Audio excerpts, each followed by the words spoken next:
station of Fox Sports. We are Fox. We are Wisconsin.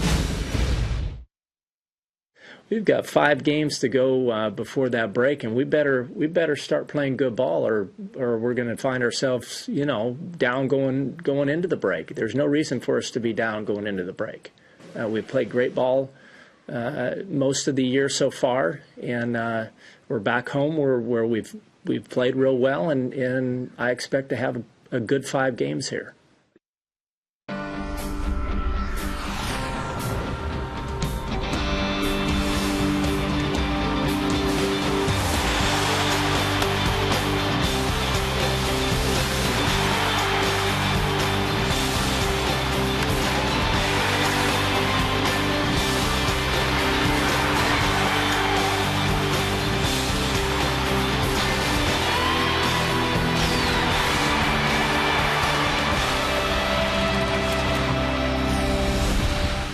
It is a beauty of a night for baseball. Warm and humid, perfect for Game 2 and grilling out as well. It's Arizona and your Milwaukee Brewers here on Fox Sports Wisconsin. Brew Crew trying to get one back, and a couple of lefties out towing the rubber tonight. Zach Duke just 1-3 this year against Randy Wolf, who has had exceptional success against Arizona, 4-0 in his last 6 starts against the Diamondbacks. So that's the pitching matchup, and you heard Rod Renicky talking about how the Brewers need to make some hay this week. Homestand did not get off to a great start at all in yesterday's loss on the 4th of July. But check these numbers out. Both these teams very capable of making fireworks, not only on the 4th of July, but any game of the year. They're the top 2 hitting home run teams in baseball, each hitting 2 yesterday. So the Brewers have the overall edge by a home run. Sean Markham yesterday, the first pitcher to hit a grand slam since Brad Penny had done it. Not enough for a Brewer win. And Randy Wolf in his last 5 starts, pretty nice ERA at 2.60. Maybe the most consistent Brewer starter going right now. Still ahead is Braun back. He's missed his last 2 games. Is the All-Star starter closer to a return? Being Rock, let you know.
Brewers baseball on Fox Sports Wisconsin is presented by Menards. Save big money on all your home improvement needs at Menards.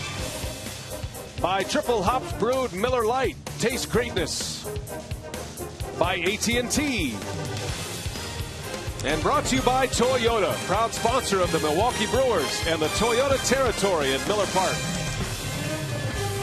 Oh, nothing says a turnaround like a good day on the grill, and we certainly had one here today at Miller Park. A beautiful night for baseball.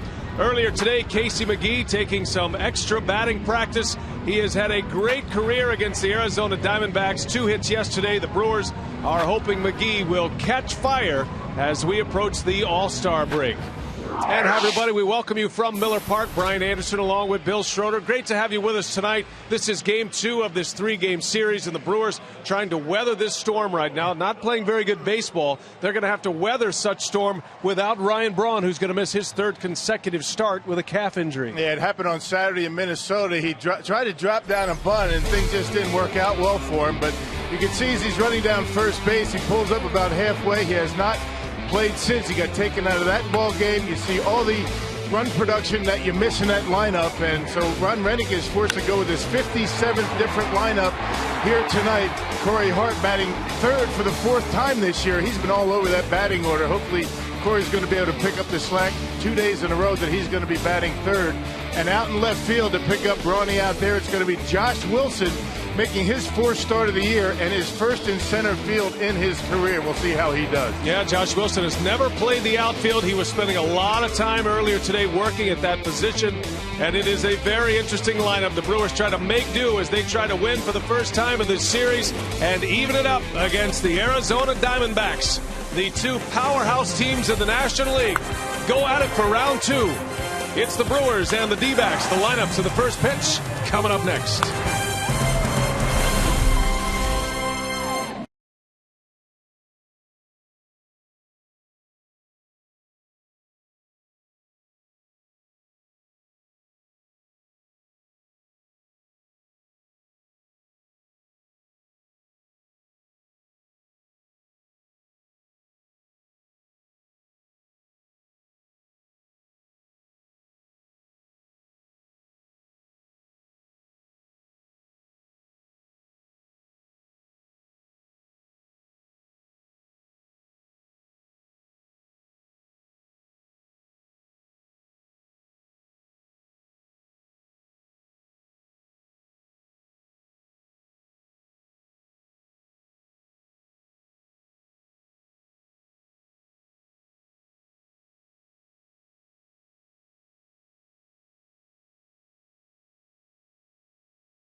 Afternoon has just turned into a roof closing evening. Apparently some thunderstorms in and around the Milwaukee area. They've closed it up. The panels are still open, but you figure it is going to be warm inside Miller Park. The ball could be jumping tonight.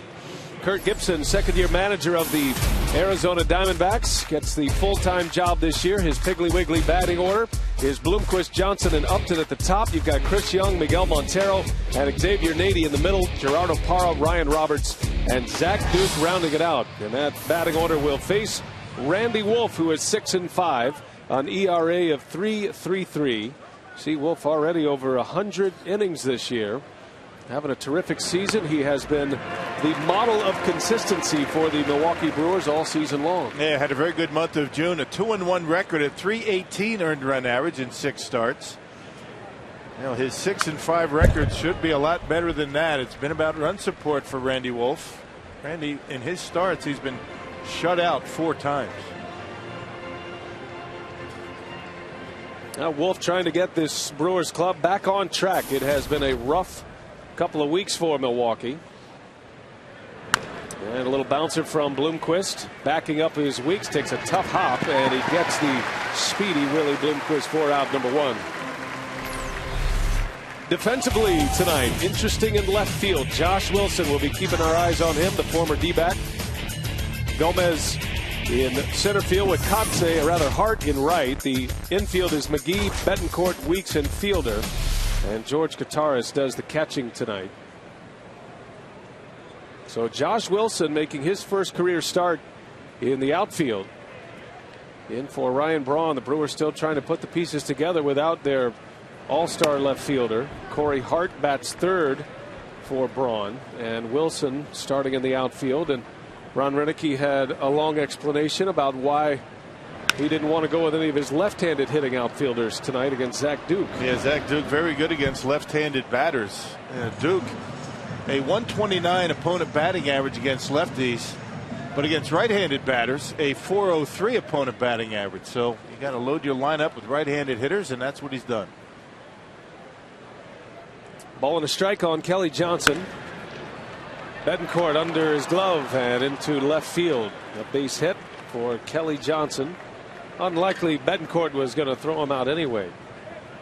And the Diamondbacks have their first hit. Kelly Johnson taking that ball to the opposite field. And Betancourt shaded up the middle just a little bit. The new look.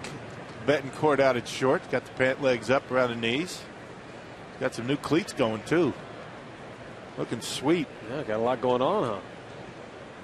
Styling the Mizunos tonight for Betancourt. Whatever it takes. You had to pull the pant legs up so you could show them off, those high tops. That's right. It's like Johnny Unitas out there. That is exactly what he did. He's have a very Japanese look to him. A lot of the Japanese major leaguers wear the Mizunos. Hopefully it works for him tonight, huh? Yeah, my apologies to Johnny Unitas. He doesn't look like Johnny. No. Far from it.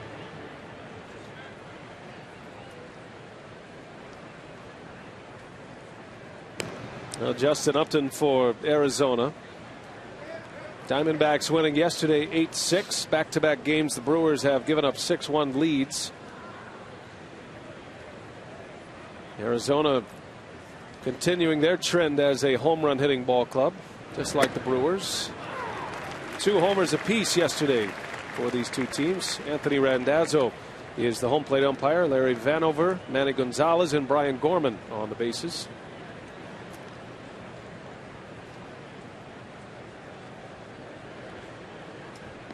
Upton hitting .296.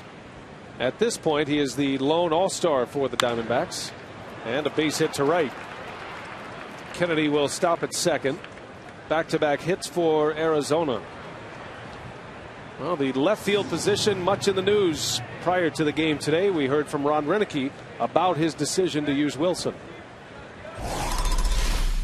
But he goes out there all the time and shags balls and works, and he's more comfortable in left than anywhere. And you know, I don't want to play Kotze again. He's been hitting lefties good, but I think we're 4 days in a row now, and I don't want to put him out there again. He's got his swing back. I like what he's doing. And Niger, you know, he's been swinging so well against the right-handers. I don't really want to put him out there against a lefty either.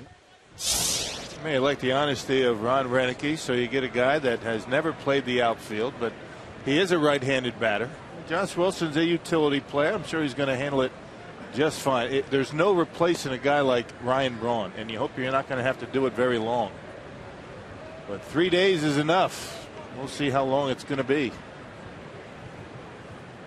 Well, Wilson was out early. He certainly takes this opportunity seriously. He spent a lot of time with Ed Cedar and John Shelby handling the outfielders and making sure he had the right angles, the right throws, how to play different baseballs. Left field at Miller Park is pretty straight away. The only challenge in left field in this ballpark is during day games because of the sun, the way it comes across through the panels. Obviously, he doesn't have to deal with that tonight. And Wilson is a very athletic player. We'll see how it goes throughout the game, but I think Renicky wanted the right-handed bat as much as anything else. And when Ron Renicky says he's out shagging balls and working at it, that means he takes a lot of fly balls off the bat during batting practice, whereas a lot of players, who aren't in that utility role just literally shag balls. He means he's playing them as if they were live. And when you get at the end of the ball game and you have a lead, you have a couple of guys you can put in there defensively. So it's getting Josh Wilson an opportunity to get some at bats. There was a lot of talk about Matt Gamble starting at third base on Sunday, and we obviously had a lot of news to cover concerning that start at third base, and he didn't get one ground ball Sunday in Minnesota. As Young draws the walk, and early trouble here for Randy Wolf. The bases are loaded with Miguel Montero coming up. Montero was a big part of the comeback for the Arizona Diamondbacks yesterday. He homered in the fourth inning. That was for the first run of the game for Arizona, and then had an RBI single, which added to the lead in the ninth. He had 3 hits yesterday. Very good hitting Diamondbacks catcher. The first 4 innings, the Diamondbacks were only able to muster 2 base hits, but the final 5 innings, 15 base hits. I mean, so they're picking up right where they left off here in this inning, already with the bases loaded in the first. Yeah, 2 hits and a walk. Randy Wolf against the Yankees struggled, as he put it, to find his release point early in the game. He ended up going 7. He found it just in the nick of time, and now Kataris is on his way to the mound as Randy Wolf has fallen behind 2-0. Quick trip to the mound for Kataris. This one was initiated by the catcher. Typically, when you see the meetings at the mound, it's Wolf calling out the catcher. And ordinarily, when Randy prompts the discussion, it's pitch selection. When Kataris goes out there and starts the meeting, it's normally a mechanical issue. Got to be careful with this one. And a little flare, that's going to fall, a base hit. 1 run is in. Johnson, here comes Upton, he'll score. And the Diamondbacks with 2 runs on the board quickly here tonight. Montero with his 4th hit of the series already. And already with 4 runs batted in. Yeah, Randy having a tough time locating his fastball. That was supposed to be away. It ended up middle in, and Montero able to fight it off. Got it down on the trademark just a little bit, and able to drive in 2. And Wolf trying to get that ball down to get the double play ball, elevated it, and ended up being a base hit. First and third for Arizona. 3 hits in the inning, and here is Nady. Nady has been splitting time at first base with Juan Miranda. A platoon for Kirk Gibson. Probably better suited as a bench player. He's in that Mark Kotze role and having to get a lot more playing time than he probably counted on at this point. I think when you have a veteran player, especially a guy like Nady who has had his share of injuries, you're always concerned about the health of a player who gets regular playing time as a starter. Nady had the Tommy John procedure done a few years back. Yeah, before he hurt himself, he was a pretty good run producer with some very good opposite field power. 2 home runs this year and 150 at bats.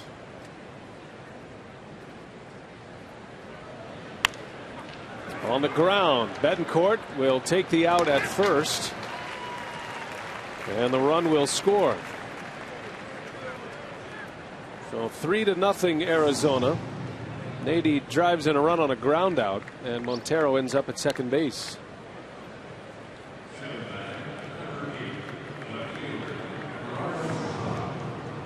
RBI for Nady. 3 runs in here in the first inning for the Diamondbacks. They have now scored in the last 7 innings against Milwaukee.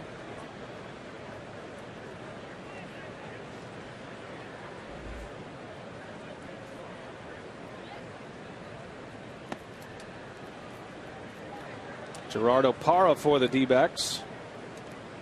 Back in the starting lineup. Had 2 hits yesterday. He was 2 for 5. Seems like everybody had at least 2 hits in the Diamondbacks lineup yesterday. They pounded out 17 hits against Milwaukee pitching. And all that damage, as we talked about, innings 5 through 9. And that continues here in the first inning. A team that hits for a lot of power, but not a big batting average, but they've been banging out the base hits against Milwaukee.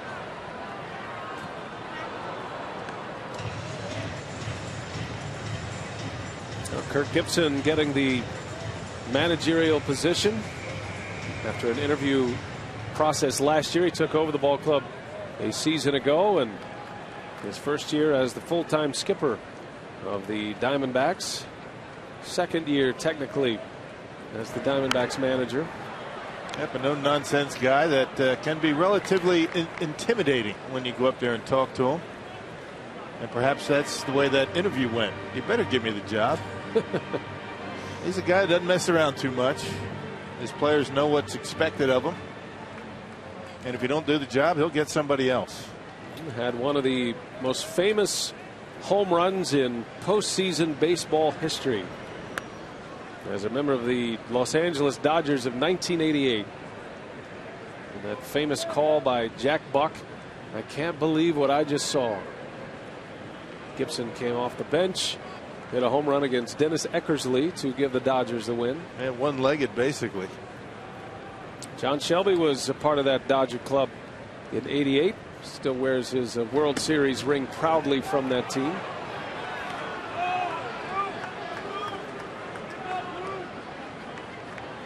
Gibson was standing in that same pose at about 4:30 today, watching the Brewers take batting practice. Just standing there watching every hitter go through. Well, you can learn a lot in BP. A lot of pitchers do that. And watch a guy in his approach and see where he likes the baseball. I remember Trevor Hoffman used to do that. He would come out and he would zero in on a hitter, a group of hitters. He would sit down in the dugout. He'd watch all these guys come through and try to pick up whatever he could from the way they swing the bat during batting practice. You can tell if a guy's having a tough time hitting the ball the other way. If he is having a tough time in batting practice, you know he's going to have a tough time in the game. There's another base hit. This is going to bring another run home. Montero, as the throw is cut off, Wolf snap throws it out to second for the out. The inning is over. Randy Wolf not backing up. He took the cutoff throw. The inning ends, but the run scores. It's 4-0.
Ron Renicky about at the end of his rope as he has seen the Brewers give up 4 in the first, and they'll have to play catch up here tonight with a batting order that is without Ryan Braun this evening. Ron Renicky's batting order: Ricky Weeks, Carlos Gomez, Corey Hart. The middle of the order is Fielder, Betancourt, and McGee, with Josh Wilson, George Kottaras, and Randy Wolf rounding it out. It's brought to you by Piggly Wiggly. Well, the Brewers need some runs, and the Diamondbacks have a pitcher out there that has been giving up a boatload of runs. Zach Duke, a .592 earned run average. He's 1-3 and has had a tough time against the Brewers. He's lost 6 in a row at Miller Park. And his team, the Pirates, 0-11 since 2005 when he starts. Duke missed 2 months of the season. He was hit by a line drive in spring training. It broke his left hand, his pitching hand.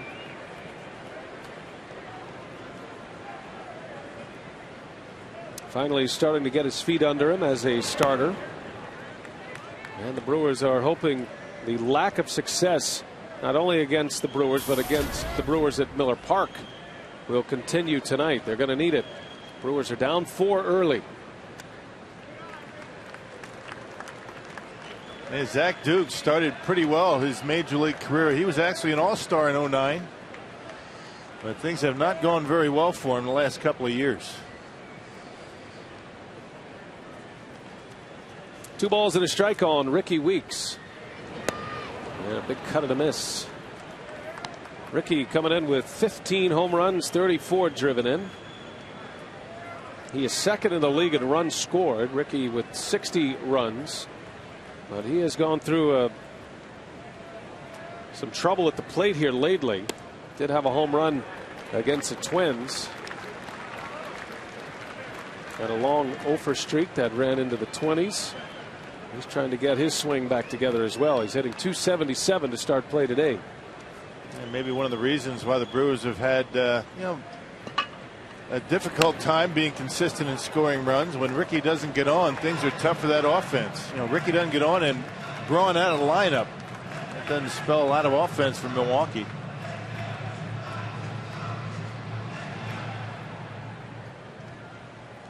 Carlos Gomez back in the 2-hole tonight. Full count to Weeks. And that one missed outside. Ball 4. There's a good start to the bottom of the first. A base runner against Duke. Here are the Diamondbacks defensively tonight. Parra, Young, and Upton in the outfield. Roberts, Bloomquist, Johnson, and Nady around the horn, with Miguel Montero doing the catching tonight. Zach Duke issuing a leadoff walk, and here is Carlos Gomez.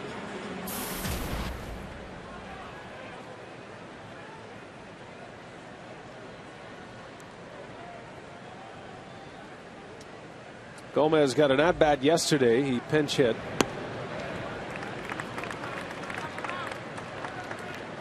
Actually came in on a double switch, and he grounded out in his only trip to the plate. Gomez had back-to-back starts. Final game of the series against the Yankees, and the first game against the Minnesota Twins. And Gomez had a good night against the Twins, his old club. Had a home run back on Friday night against Francisco Liriano. A home run and a double. He was 2 out of 3. Most of his playing time now coming against left-handed starters.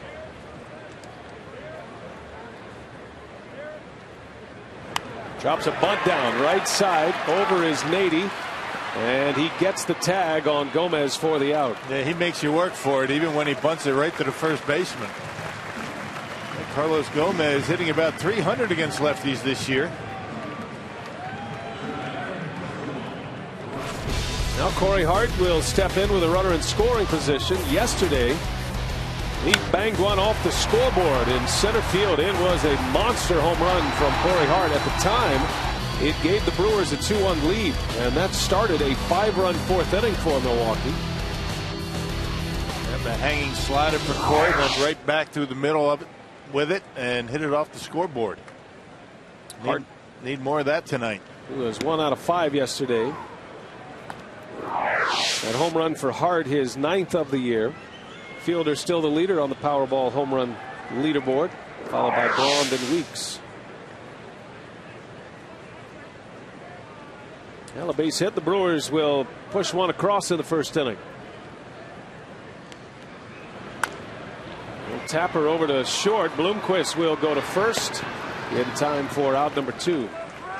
Ricky Weeks ends up at third base, and here comes Prince Fielder.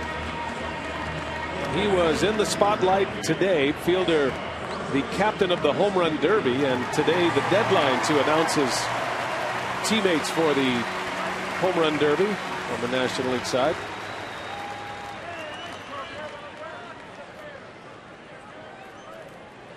And Fielder making those picks public here today.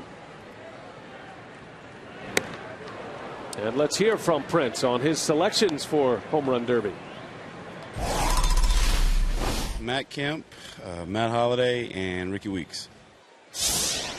That's it from the man himself. Yeah, I mean, Matt Holliday, an interesting selection. Going with a Cardinal there. Yeah. Giving some love to the boys in St. Louis. Speaking of St. Louis, how about Albert? Yeah, Albert Pujols activated today.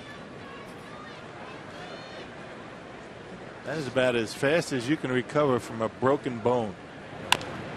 Fielder, a little tapper, got a long way to go, got a chance here, and it'll be an infield hit and an RBI for Prince. Ricky Weeks scores the run. Fielder with his 70th RBI of the year. The National League leader in that category.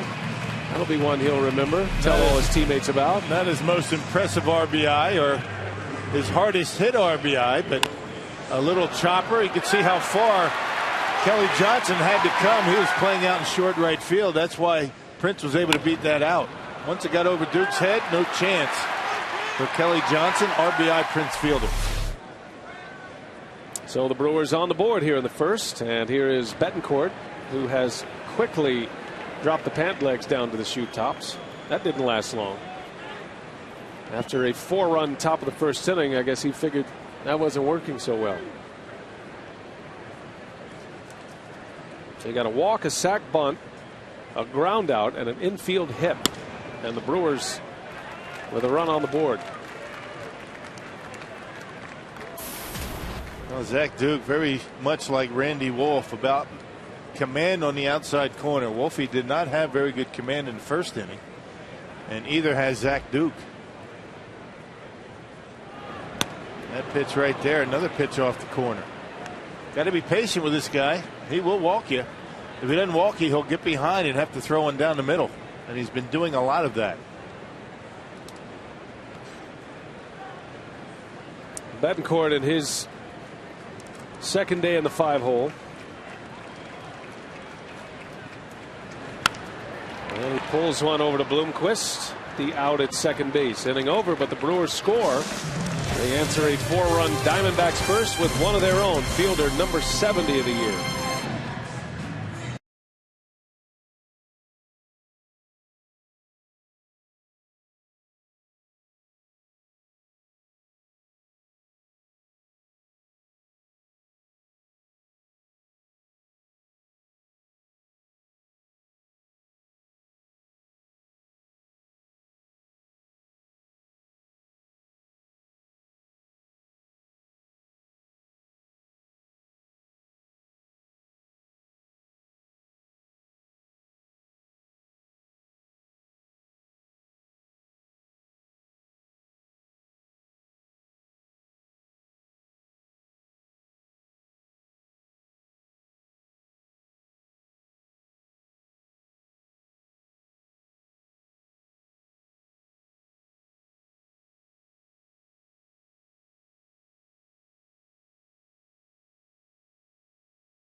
at Miller Park, Milwaukee. Well, Yuniesky Betancourt going with a quick change. First inning, top of the first, it looked like this. And 4 runs in for Arizona, and he decides to bring them back down after that.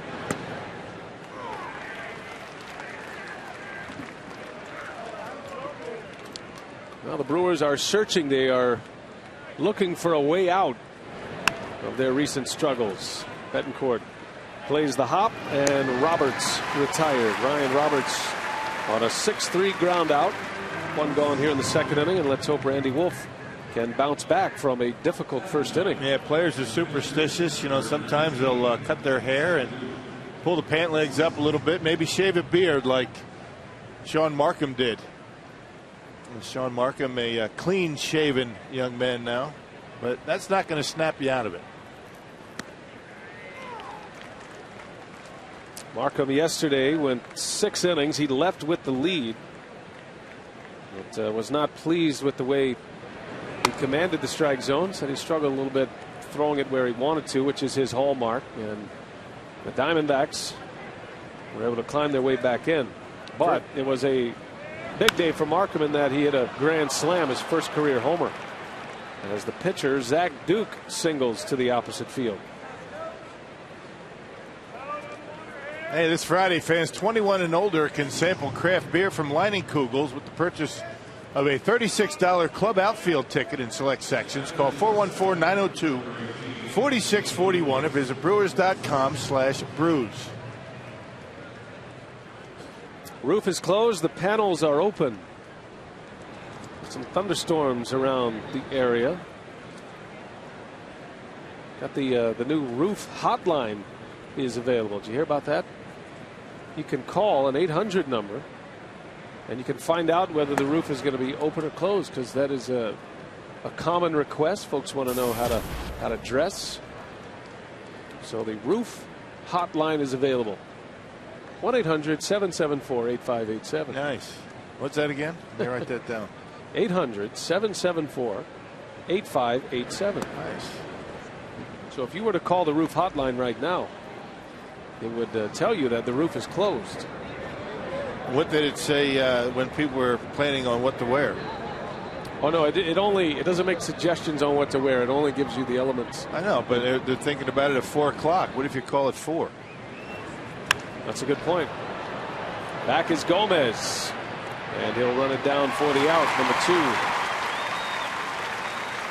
2. See, we used to feel like we were the roof hotline. You know, we come on the air, we always show the roof, open or closed.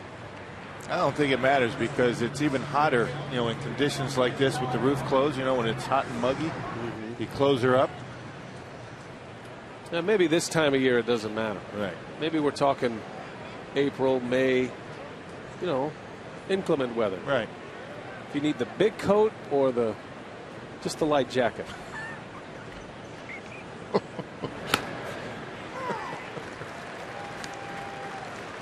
It's a steamy one in here tonight, though. These are the conditions for the hitters tonight. Broken bat out to Betancourt. And a scoreless inning for Randy Wolf. 1-800-774-8587.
The bottom of the second inning, the Brewers coming up, facing Zach Duke, and down in a hole early.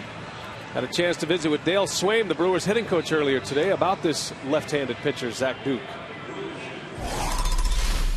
He's going to mix his pitches really well. He's got fastball. He'll probably top out maybe at 89. You're going to stay around 87. He's got some sink and some tail on it when it's away from righties. When it's into him, it'll cut a little bit, some natural cut. But kind of like just keeps you off balance with his changeup. He throws a slider. They'll try to back foot, and he'll throw a slow curveball as well. And having a tough time commanding all of his pitches so far this year. An opponent batting average coming in for Zach Duke at 352. And as we mentioned, against right-handed batters, over 400 his opponent batting average. Well, I would imagine a broken hand is a tough injury to bounce back from for a left-handed pitcher. That was the hand he broke, and you would imagine there's some feel, some touch problems there with that hand, and he is a guy who is trying to get on his feet here for the Diamondbacks. Brewers have seen a lot of him over the years. I remember when he got called up in 05, mid-season with the Pirates. Started 8-2 with a 181 earned run average. I mean, everybody thought he was going to be a good one for a long time. It just hasn't panned out for Duke. Against Milwaukee in his career, 17 starts. He has an ERA over 6. As McGee sends one over to Bloomquist. And one man out here in the second inning. Speaking of Dale Swaim, earlier today, Dale finally cashed in on his auction item. Remember, the Brewers season ticket holders were all award winners. They were randomly drawn, and Dale Swaim was out with Tom Savio, who got a hitting clinic today from Dale Swaim. He got an autographed jersey. And we had a chance to visit with Tom before batting practice. He goes, man, I'm thinking about signing up for fantasy camp. There you go. After the instruction that Dale Swaim offered. So good job, Dale. They raised a lot of money, of course, and the auction was a big hit for all the season ticket holders. That's the thing about Dale. He can break down hitting to any level. You're talking about little league or guys in a men's league, and big leaguers, minor leaguers. I mean, you can get as complicated as you want. Dale can speak to anybody. Josh Wilson into center field. Young with room makes a catch for out number 2.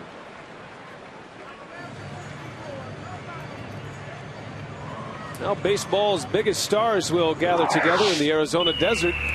It's the summer's biggest event. Fox brings you every thrilling moment of the 2011 MLB All-Star Game. Coverage begins Tuesday, July 12th, live from Phoenix, 7 Central, only on Fox. The Brewers have 3 starters. Diamondbacks have a reserve player in Justin Upton. Arizona also has a player that is involved in the final vote. There are 5 players in the National League that fans can vote on, and the winner will make it to the All-Star game. That's how Corey Hart made it to the All-Star game back in 08. Ian Kennedy is that Diamondbacks player on the list.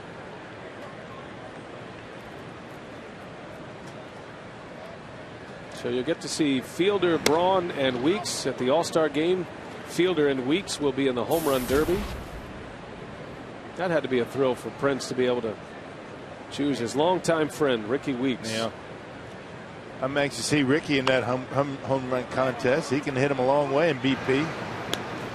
Roberts takes care of Kataris, and a 1-2-3 inning for Zach Duke.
Brewers baseball on Fox Sports Wisconsin is presented by Piggly Wiggly, the official supermarket of Fox Sports Wisconsin.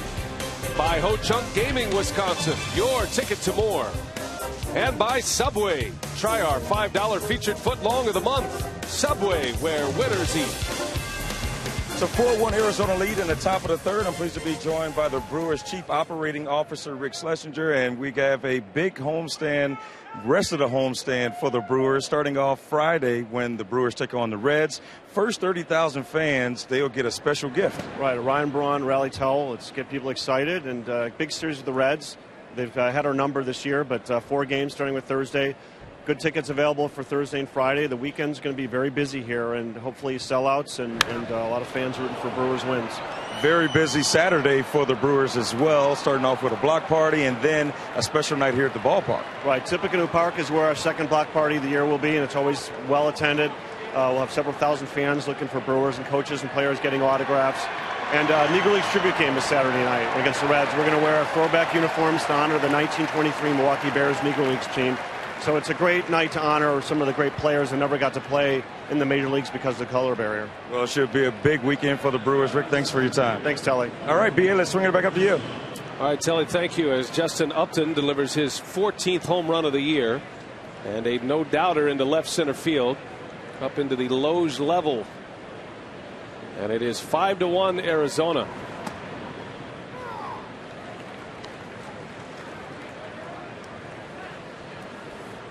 Chris Young walked and scored in the first.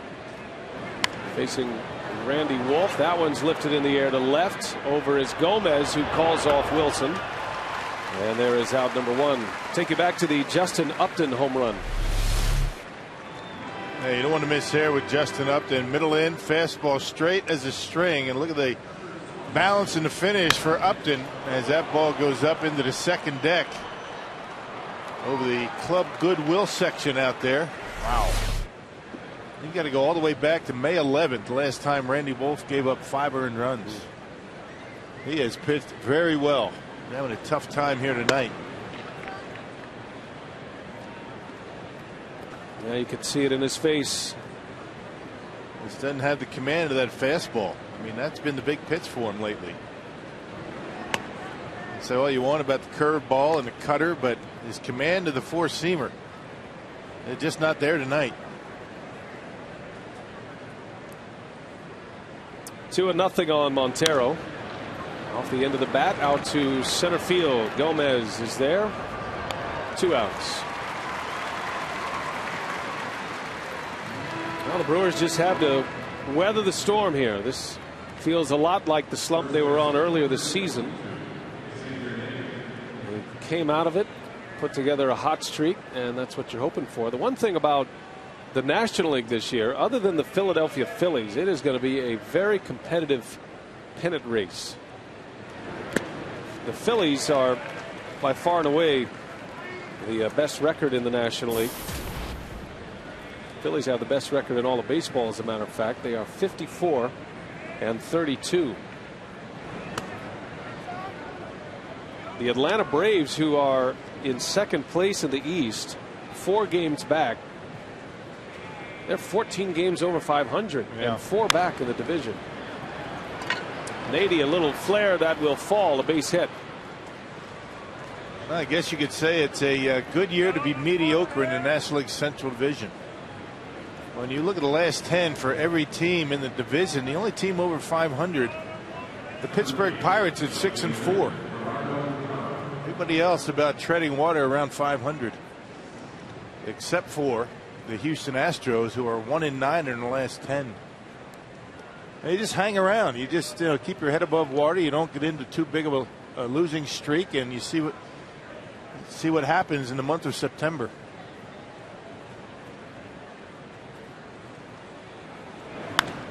That one is hit well. Way back right center field. Gerardo Parra with a 2-run home run.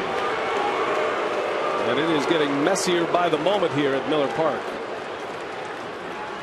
7-0, or rather 7-1 Arizona.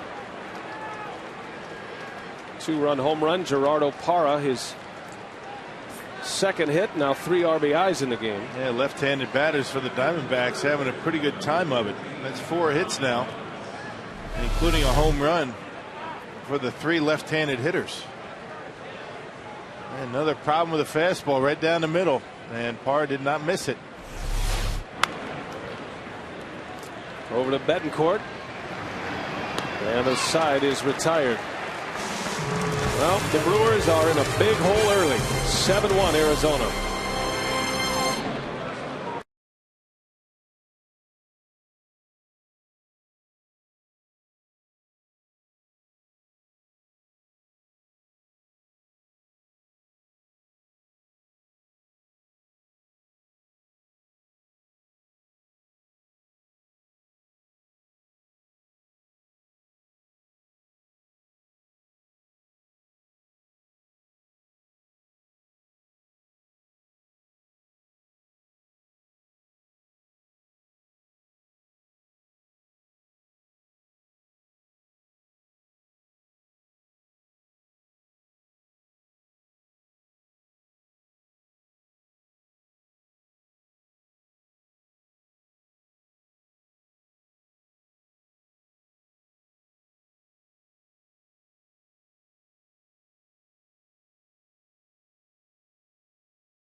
The board through the first 3 innings. They have 2 home runs already. And our carsoup.com email the booth question. Randy wants to know, are the Pirates really a competitor for the NL Central Division title? Yeah, why not? The Pirates playing some pretty good baseball, 6-4 in their last 10. The only team in that stretch over 500 in the Central Division. 3 games over 500. A game and a half back of the Cardinals to start play today.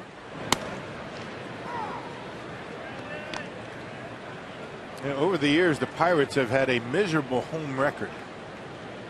I mean, well below 500 in the last few years. They're 20-20 at home. 3 games over 500 on the road. Haven't had a winning season since 1992. They're off to a good start here this year. As Randy Wolf bounces out. 1 gone here in the 3rd inning. Hey, ladies, go behind the scenes on August 27th at Brewers All Access for Women presented by Associated Bank. Learn more about this exclusive opportunity at brewers.com/access.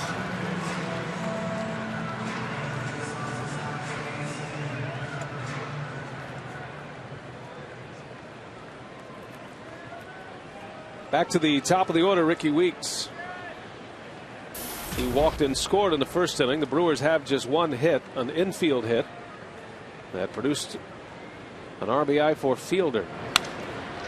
Bouncing ball to Bloomquist. 2 outs.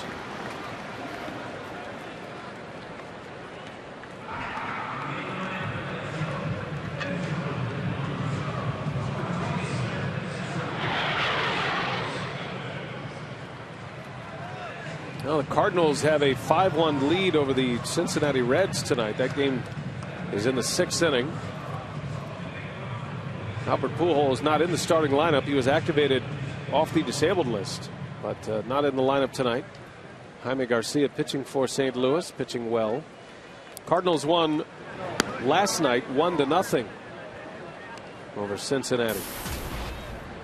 And Lance Berkman with a home run, his 23rd. Matt Holliday, on the heels of Prince naming him one of the competitors in the home run contest, with 2 home runs tonight.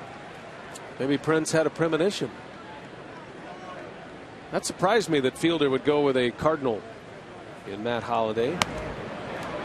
As Gomez strikes out, and the inning is over. We head to the fourth.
We head to the fourth inning, and our AT&T trivia question tonight: which member of the Brewers TV broadcast crew was an MLB All-Star? That's a good one. Brock? On me. That narrows down our options. I didn't even make a minor league All-Star team. You know, in '87, you had a pretty good first half. As Zach Duke sends one to center field, and out number one. I thought in '87, had you gotten more playing time, yeah, you had a shot. How about Telly? Did he make the All-Star team? Telly was not a Major League Baseball player. I know that one. So, you know, if you ask that question this weekend, it could change things. Excellent point.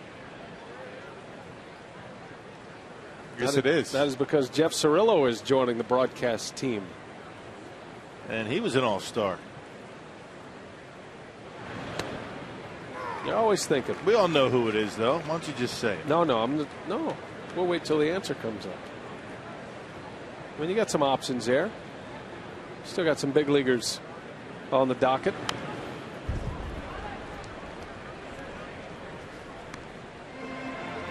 Mark Concannon would not be a good choice. Not Brandon Cruz, no.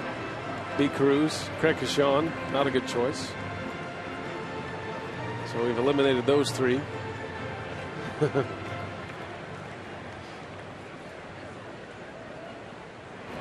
Bloomquist right back up the middle, a base hit.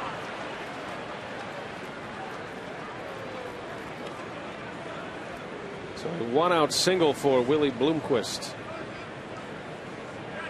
Well, it is not pretty, but if you're just joining us, our Jeep game reset.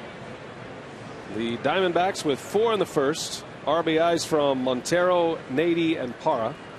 They got 3 more in the third inning. Upton hit his 14th home run of the year, and then a 2-run homer by Gerardo Parra. Fielder has the only Brewers RBI, the only Brewers hit. It was an infield single. Prince now with 70 runs batted in game number 87.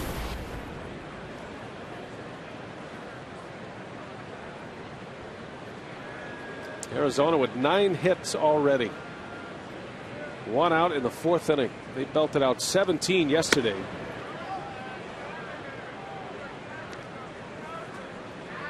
And they have overtaken the Brewers for the National League lead in home runs with the 2 home runs today.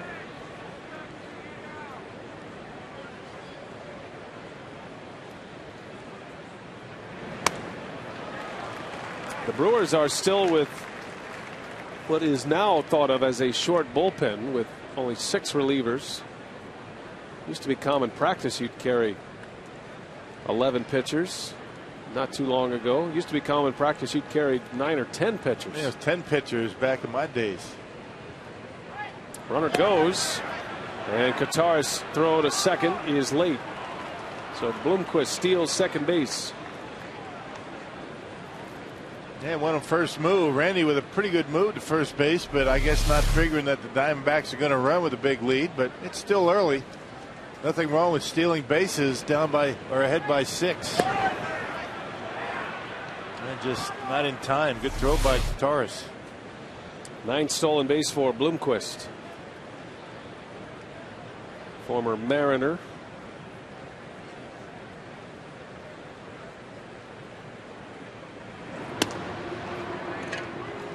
Johnson draws the walk. 2 on, 1 out, and Justin Upton coming up. Because the bullpen is thin right now, this is going to be Randy Wolf's game for a while. I'm sure that Ron Renicky would love for Wolf to give him 5 innings at least, but at some point you have to consider making a move. The Brewers would certainly follow that with a move later today if they had to go back to the minor leagues for a pitcher. And you're forced to leave Randy out there, and you hate to do that to him. He's been so good all year, and you leave him out there when he doesn't have his good stuff. I mean, you can really blow up an ERA when you do that. All things being equal, you figure Randy would have been out of this ball game already.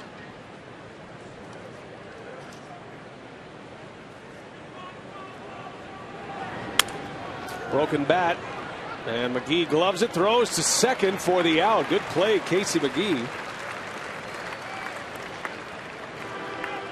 Johnson out at second on a 5-4 put out. Upton reaches on a fielder's choice. First and third with 2 away. Yeah, Randy doing a good job that time with the cut fastball. Eating up Upton on the inside corner and just not able to get the bat head out. And Casey McGee able to make a nice play, get the force at second base. See the way Casey angles back to give himself a little bit more time to get to that ground ball.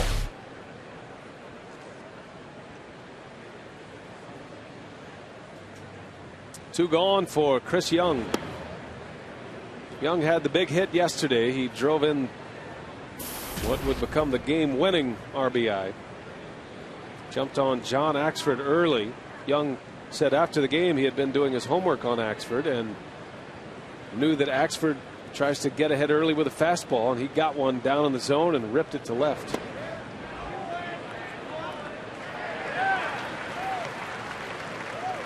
Well, and he got a pitch down in the zone too. I mean, that's the key. I mean, if he gets that ball up maybe about 6 inches, I don't think Chris Young is going to be able to get to it. But Young jumping on the first pitch, and Axford put it in a spot where you can get to it. You know, 96 down around mid-thigh, a little bit easier to get to than at the belt. Another broken bat, and McGee will go to second once again. The inning is over. A scoreless inning for Randy Wolf. Well, the Brewers try to do to the Diamondbacks what the D-backs did yesterday.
Checking with the crew and the community. Earlier tonight, the Brewers honored the recipients of the 2011 Selig Scholars Program scholarships.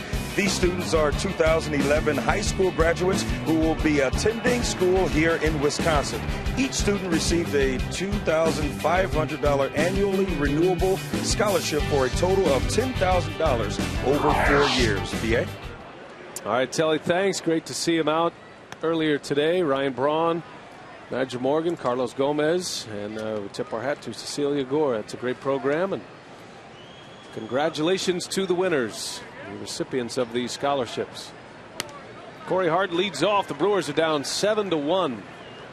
Hoping to give this big crowd something to cheer about. They have gone quietly. Zach Duke has retired 7 straight. He's given up just 1 hit and a walk.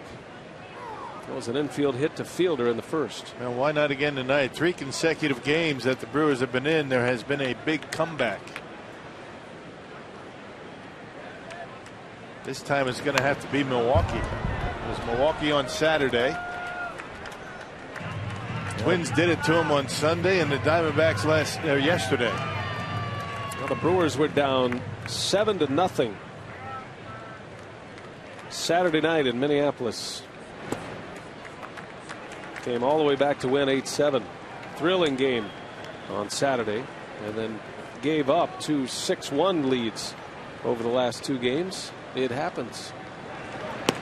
And as Hart draws the walk, that's how you get things going right there. The Brewers got a leadoff walk in the first inning, and that walk scored. Now Fielder is up. AT&T trivia question.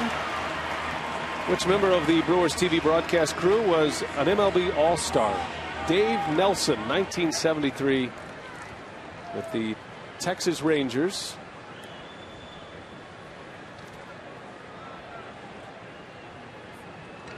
I remember Davey talking about that. We were in Minnesota. Fielder into right field. That is back and up against the wall. Upton makes a catch. A broken bat line drive out to the wall and right. Yeah, Dave was talking about that All-Star selection in '73. He was talking about that on Brewers pregame.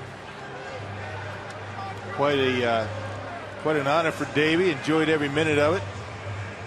Got to play with guys like Pete Rose, and Reggie Jackson was part of that game as Fielder. Boy, that is about as bad as you can break a bat. I'm shocked that Fielder hit it that far. Got it on the sweet spot, I think, and maybe a little bit down on the end, but everything but the handle left for Prince, or actually the handle left for Prince. That was quite the All-Star team for the National League that year. Pete Rose, Joe Morgan. Ron Santo was an All-Star that year. Well, Dave Nelson officially on the board as an American League All-Star that year. And the lineups for the '73 All-Star game. Look at those great names. I mean, Hall of Famers throughout. Davey was there.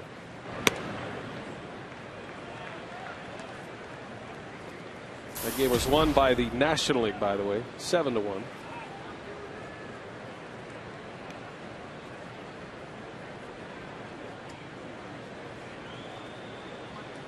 I noticed in that game, Hank Aaron was replaced by Joe Torre. That '73 All-Star game. Where was that played again? That was at Royal Stadium in Kansas City. Okay.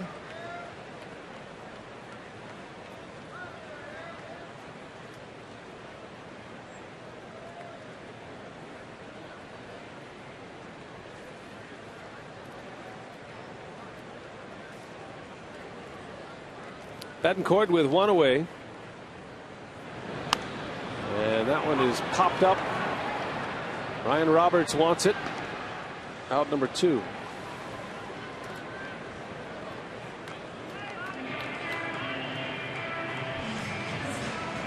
The Pittsburgh Pirates have a lead right now. They're 5-1 ahead of the Astros in the 7th. So the Pirates and the Cardinals both leading in their game. St. Louis has tacked 3 more runs on. And they've got an 8-1 lead over Cincinnati. Bottom of the 6th inning. Lance Berkman, Matt Holliday, as Rock mentioned, with 2 homers today. Berkman, number 23.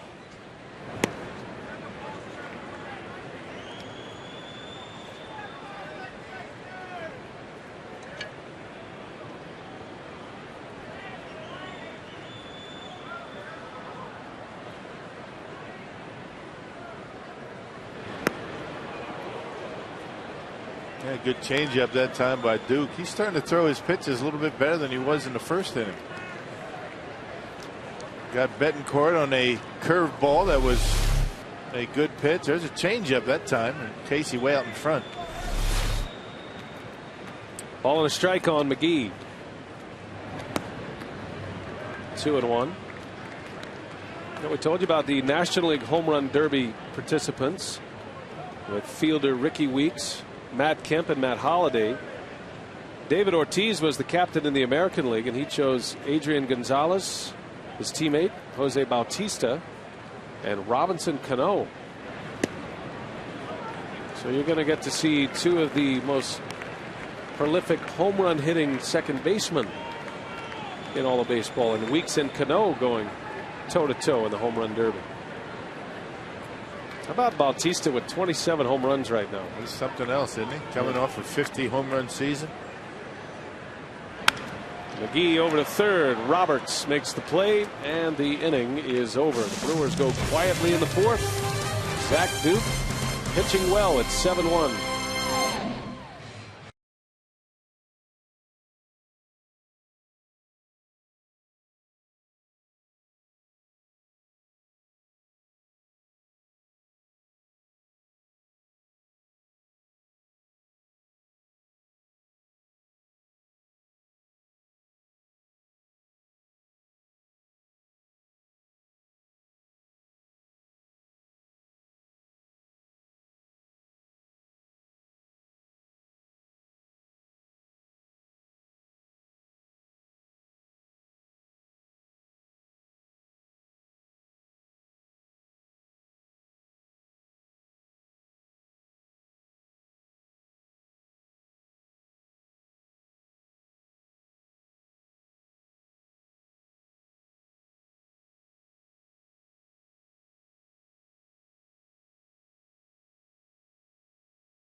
Park, and tonight's Tavern of the Game winners, the Hilltop in Fenimore.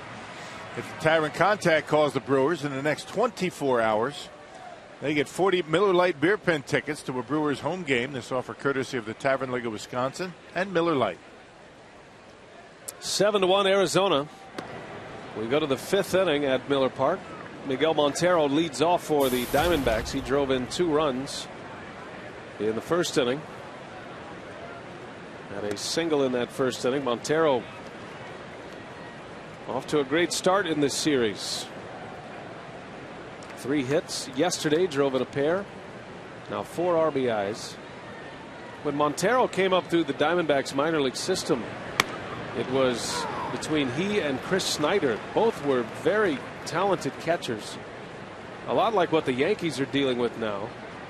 They have a AAA catcher and a AA catcher that both have big league talent, and they're trying to determine what to do with the 2 catchers. One hits a little better than the other, and that was the case with Montero and Snyder. Snyder came up, he kind of won the job right out of the gates, but then as time went on and it ended up as a catching platoon. And Snyder just couldn't stay healthy either. I mean, that didn't help him. Montero has proved himself defensively.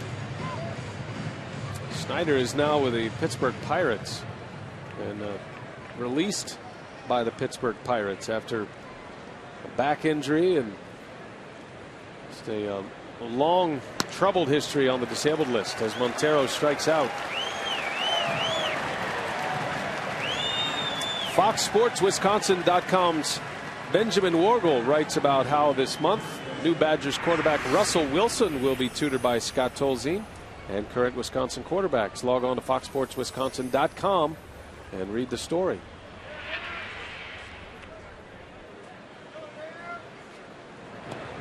Slow curveball from Randy Wolf. That's the transfer quarterback from NC State. In uniform for the Badgers this fall. Badgers are always good in football. It's a ground attack, next to none. They're supposed to be pretty good this year, aren't they? Yeah, fun season last year. Went to the Rose Bowl. Got a Super Bowl, a Rose Bowl. Who knows? Maybe a World Series.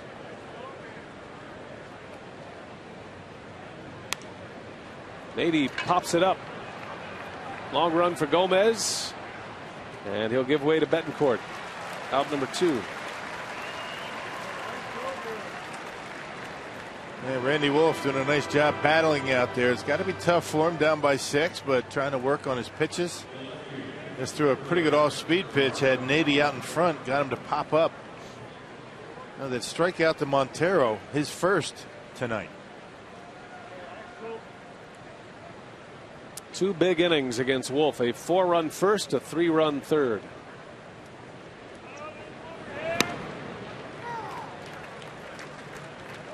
Last time out, Randy Wolf against the Yankees looked like he was headed for a short start. He had a ton of pitches through the first 3 innings, had given up 4 runs, but he found it, settled down, and went 7. As Parra grounds out, and a 1-2-3 inning for Randy Wolf. Maybe he has found it again. See if the Brewers can get the bats going.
The D-backs doing all the dirty work so far. They have plated 7 runs on 9 hits. 7-1 Arizona as we head to the bottom of the 5th. Bottom of the order coming up against Zach Duke. Josh Wilson, a ground ball to second base. Johnson takes care of him for out number 1. Yeah, for a guy with an earned run average around 6, 5.92 coming in, the Brewers have only been able to muster 1 hit. That's it, and that was an infield hit for Prince Fielder. That hit produced a run in the first inning. The Brewers attacking early on Duke. Really not working the count a whole lot. They like the first pitch, going after it. And Duke is getting a lot of outs early in counts.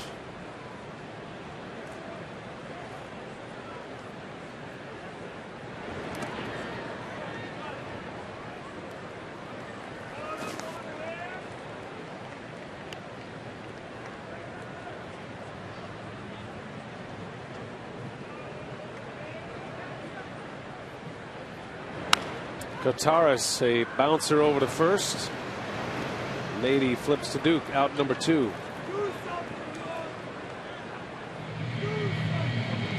So 2 gone, and Randy Wolf will hit.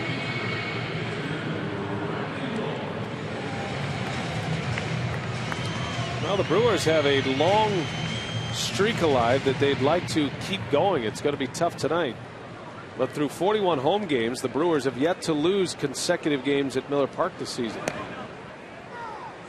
It's the longest streak to begin a season since the Yankees went 45 home games without losing 2 in a row back in '96. Randy Wolf back up the middle, a base hit.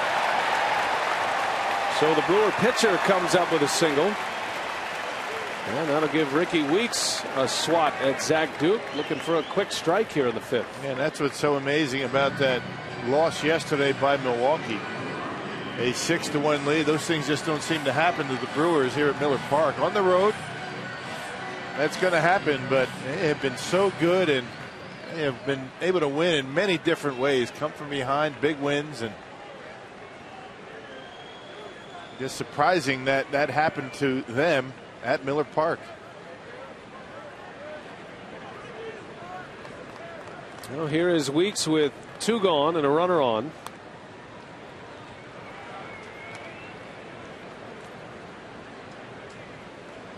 It's awfully difficult, though, to rely on that kind of success at home to carry you to a postseason berth. We're just going to have to figure out a way to win games on the road, and that's going to be put to the test right away after the All-Star break. Got a long road trip to start the second half. That's going to be 11 games total. The Brewers start their post All-Star break schedule in Colorado. A 4-game series against the Rockies, and then they'll play 4 against Arizona, and then 3 at San Francisco.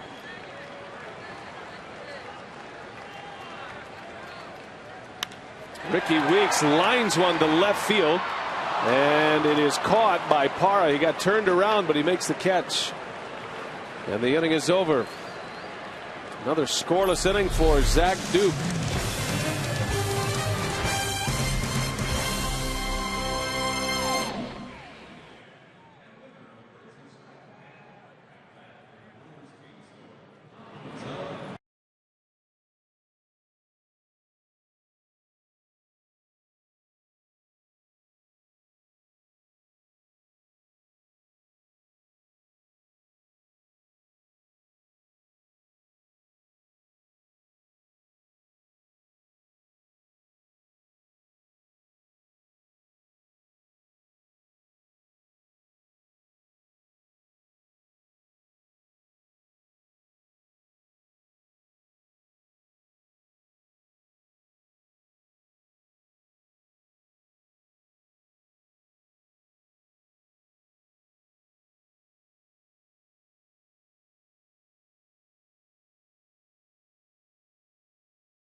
is closed. The panels are open tonight. Got some thunderstorms in the area. And the Diamondbacks certainly bringing some of those thunderstorms here inside Miller Park. This copyrighted telecast is presented by authority of the Brewers and may not be reproduced or retransmitted in any form. And the accounts and descriptions of this game may not be disseminated without express written consent of the Brewers. Ryan Roberts leads off. Wolf coming off a 3-up, 3-down 5th inning. And seems to have settled things down. At the very least, he is giving Ron Renicky and Rick Cranitz some much needed innings here.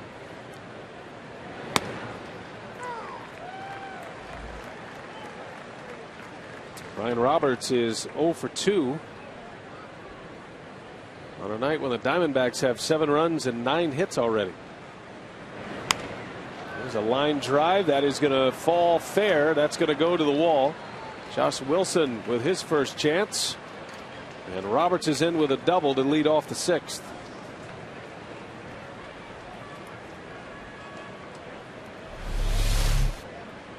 Well, Randy got that cut fastball up right down the middle of the plate. Roberts got it on the end of the bat, but able to stay back long enough to keep it fair. A lot of ink on Ryan Roberts. Permanent ink.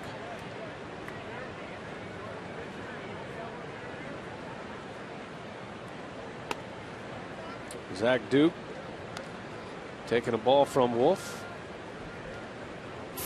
Duke had a base hit on the second, his 3rd hit of the season. 2 of his 3 hits are home runs.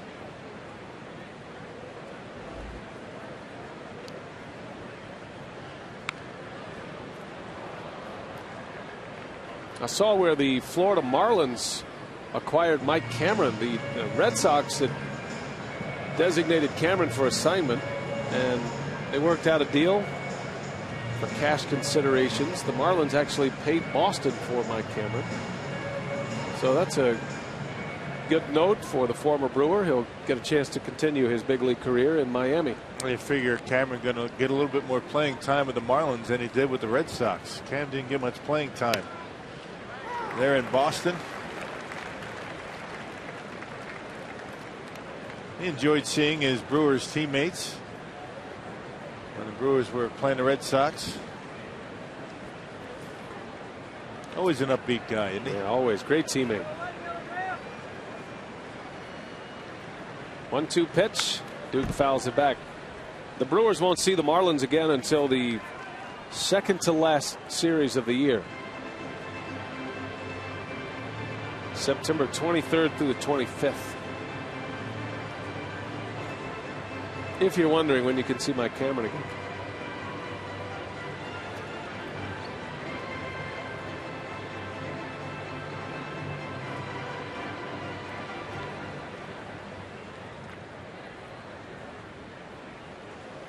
One ball, 2 strikes on Duke. Swing and a miss. Down he goes. Zach Duke strikes out. First out of the 6th inning. Checking the news from the minor leagues. Tyler Thornburg named as the Florida State Pitcher of the Week. Remember, he was dominating the Midwest League. They sent him up a level to the Florida State League for Brevard County, and he went 6 innings of scoreless baseball, 10 strikeouts, and he is quickly making a name for himself. Yeah, the Brewers aren't afraid to promote this kid rather quickly. He's got a good arm. Not a big guy, but has a lot on that fastball. Good repertoire of off-speed pitches and a very good changeup. Yeah, on Fears, we saw him in spring training. Another kid with a good arm.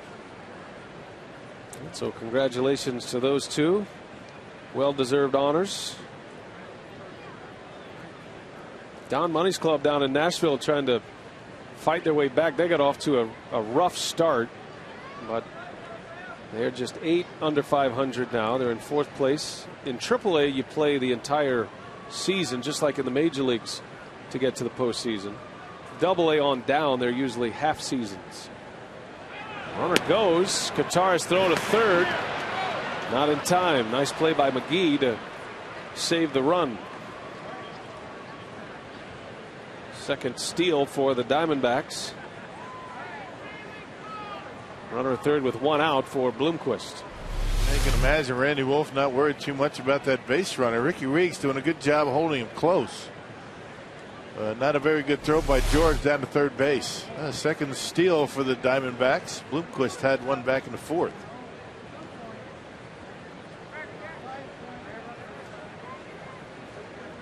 That is going to force the infield in.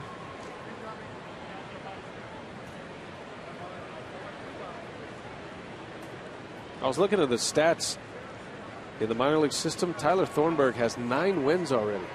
If you win double digits in the minor leagues, that's considered a monster year. Yeah. He's already won 9.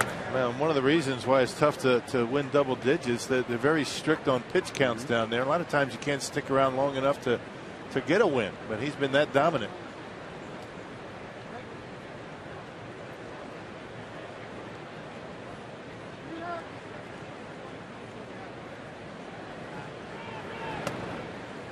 The Brewers did get a little bit of good news from Mark Rogers. He began a rehab assignment. He's down in Arizona trying to come back from carpal tunnel. You can imagine that kind of injury for a pitcher. So we hope Mark Rogers can fight his way back to the big leagues. That kid has had to endure a ton of injuries throughout his career. Former first rounder by the Brewers. Came up last year, looked great. Wasn't even supposed to make the club. He was just here to do some testing, and all of a sudden they said, hey, let's give him a shot. Figured to be in the plans this spring, but just couldn't shake the injury bug.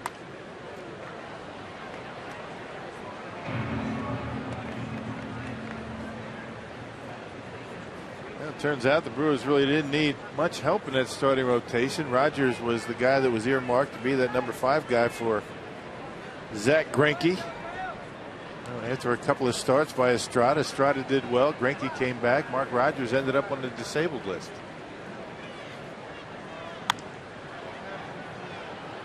That ball is slicing in the seats. It's tough to win a job when you're hurt. I mean, it's not the fault of the player a lot of times, but you only have so many opportunities before an organization figures that they can't count on you anymore.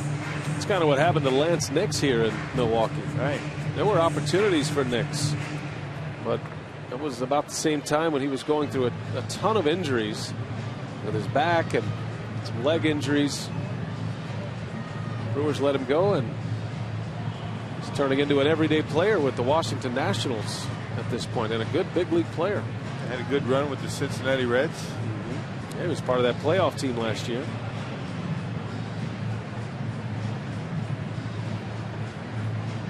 It's usually the team that drafts and develops that player that gets bitten by later success, because at some point the clock runs out with that player in the original organization. As Wolf walks Willie Bloomquist. First and third with one out for Kelly Johnson.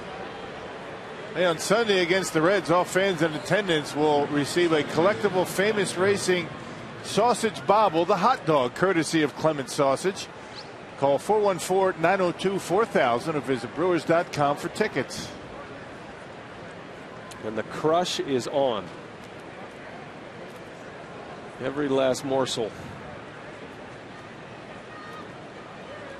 Great ballpark food here, huh? Yeah. Kind of a miss. Yes, it is. We got our hot dog bobblehead today, but he's swinging a pink bat. I didn't know that was the case. The stand up to cancer. He's got the good bat. Best thing about the booth so far tonight. We received our hot dog bobble at our Clements grill party down at the South Dock tonight. That was nice. Yeah, good food. Pete Aschenbrenner, the grill master down there. I noticed the racing sausages were standing at a pretty good distance away from the grill. They don't like fire. Man, talk about a conflict of interest. I had a long talk with the Bratwurst today. I heard about that. There they are. Was trying to figure out what was going on with him in the sausage race, and that was pretty good. Everybody relaxing at the South Dock. Chorizo holding a chorizo.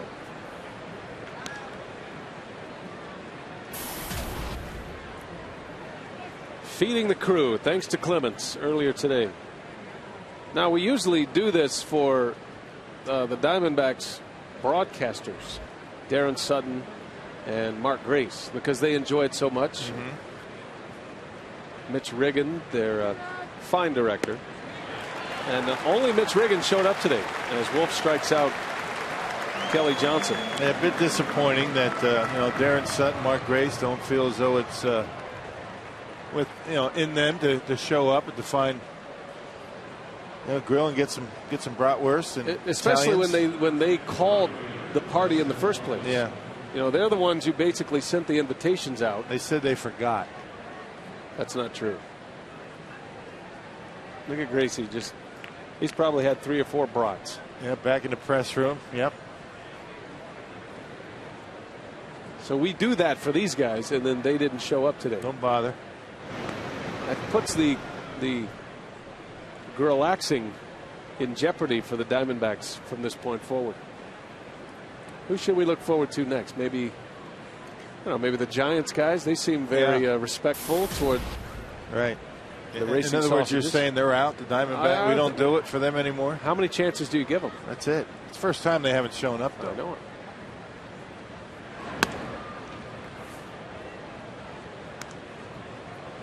It's possible that word got out that there was a bit of a tense moment. I knew there was going to be a tense moment between Rock and the Brat. You've been very critical of him all season. He's been bad. And the sausage race in the 6th inning. You two finally came eye to eye, or at least eye to mustache today. So I think everybody was a little anxious about that, and I thought you handled it well. Chorizo's ready to run. Had a nice chat with the bratwurst, and we'll see how he does tonight. Hasn't been putting forth much effort.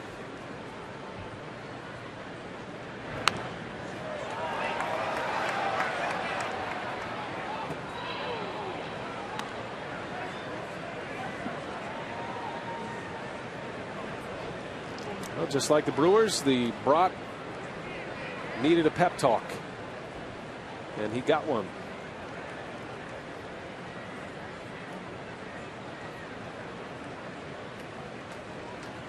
So the day started in fine fashion in the parking lot with the grill all fired up. Still a work in progress here on the field. 1-2 to Upton. 2 balls, 2 strikes.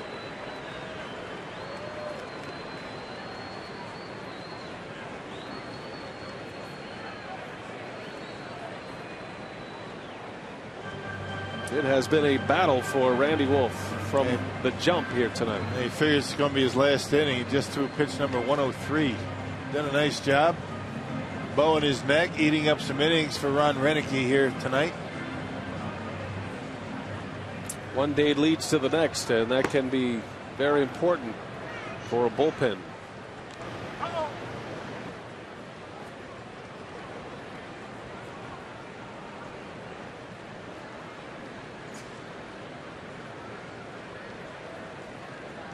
Upton hit a long home run in the 3rd inning. Tape measure shot into the Lowe's level. Doesn't chase the high fastball. 3-2 to count. Just can't find that consistent release point, and find the corners like we've seen Randy Wolf do just about all season. It's been one of those nights. Full count, 2 outs. Respectful crowd trying to help him through it. And Upton takes a ball inside. Ball 4. Bases loaded for the Diamondbacks.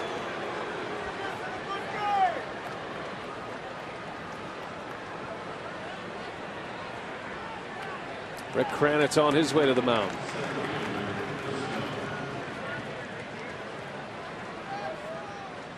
The series will wrap up tomorrow. It's a day game here at Miller Park. Got some tickets available. Hope you'll make plans to join us.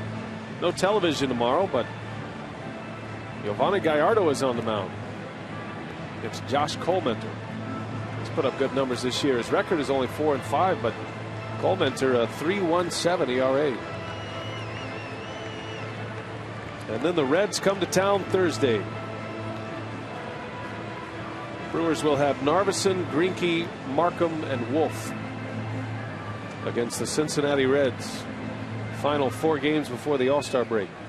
They got to turn things around, not just in general, but against Cincinnati. Reds have been a tough opponent for Milwaukee. Chris Young with the bases loaded. Roberts doubled to start the inning. Bloomquist and Upton both drawing walks.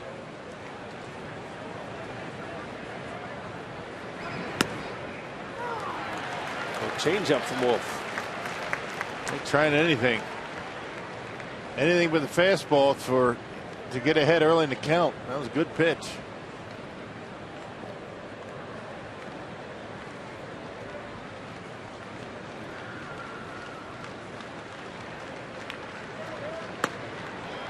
Inside corner. Fastball that time. It's 1-2.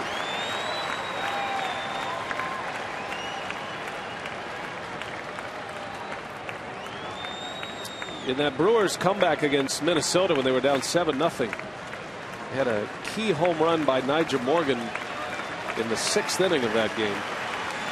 So they got him back in it. If your glass is still half full. Swing and a miss. And something to cheer about for the Brewer fans here. Randy Wolf strands of bases loaded.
Off before they had to come out to the heat. Before we get going, I need to have a chat with the bratwurst. Now, you know, I'm a big bratwurst, famous racing sausage fan, but for Clements. But you're having a rough season. Is anything I can do to help? 1 or 2 wins. What's going on? Everything all right? Yeah, no response. It's not good. It hasn't been good. Wow, Rock.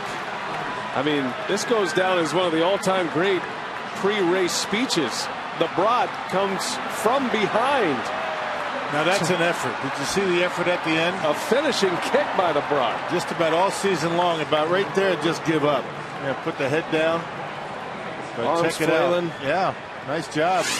You know what? I am very impressed that you took the time to call Brat out. I don't think you called him out so much as you encouraged him. I just wanted the Brat to understand that it's been duly noted that it's been a weak effort this year. So the Brat wins a rare victory tonight. As Gomez flies to right, and an easy play for Upton. I am proud of the sausage, the Clements bratwurst. did a nice job tonight. Now, one win is one thing, but you just hope that this momentum for the Bratwurst continues. It was very impressive. It's a very exciting Clement sausage race tonight. Hopefully that won't be the best part of the night, but that was pretty dramatic. You got to feel good about yourself after that. It's not often I have a heart-to-heart with something and I have to look at the mouth, and I'm about 3 feet from the eyeballs. You couldn't really go eye to eye with the Brat. And I'm not going to look up. That's a sign of weakness, isn't it? When's the last time you had a heart-to-heart with a styrofoam sausage? You'd be surprised. Bobbled by Johnson. Still time to get Hart for the second out.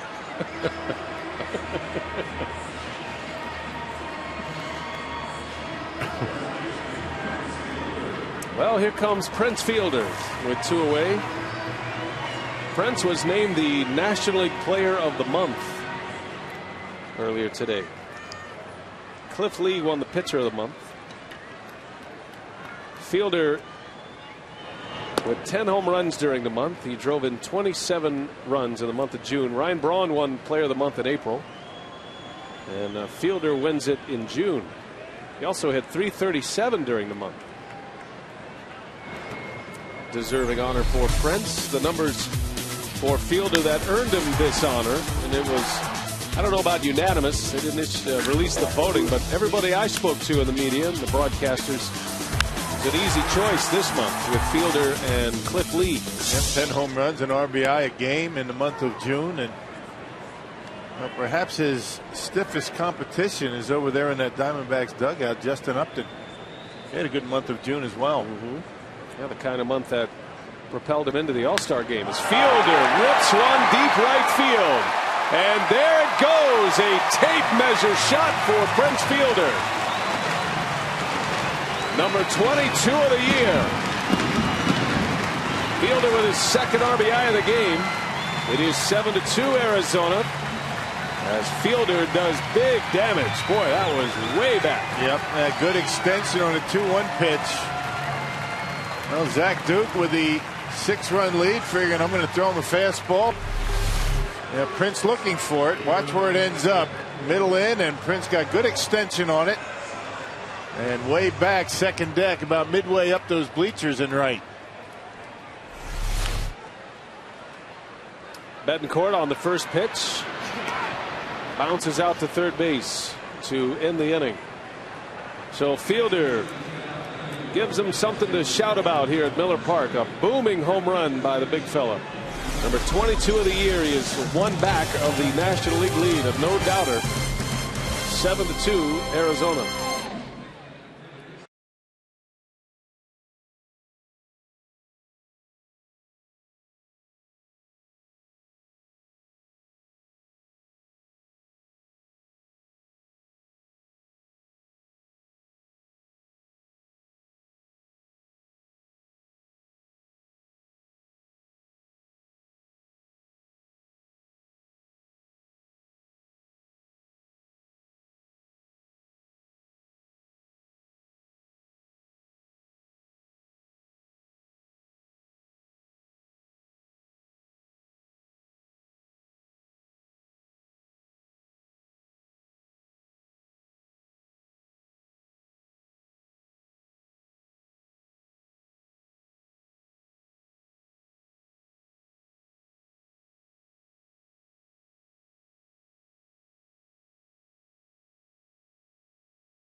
Brewers baseball on Fox Sports Wisconsin is presented by the Wisconsin Lottery, reminding you to please play responsibly.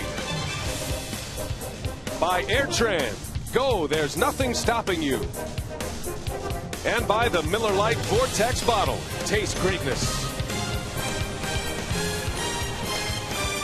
Our Toyota game summary. The Diamondbacks lead 7-2. Prince Fielder belting his 22nd home run of the year just a moment ago. Justin Upton has a home run for the Diamondbacks, as does Gerardo Parra. Arizona got 4 in the first, 3 in the third. The Brewers getting both of their RBIs from Fielder today. Had an infield hit in the first and that home run in the 6th. Randy Wolf is out of the game. Marco Estrada is on the pitch. He just got to the mound, so Estrada will be given time to get loose, get into the game. Estrada in for Wolf, who goes 6 innings. Also some defensive changes. Betancourt was taken out of this game after his last at-bat. Josh Wilson moves from left field to shortstop, and Matt Gamble is now in left.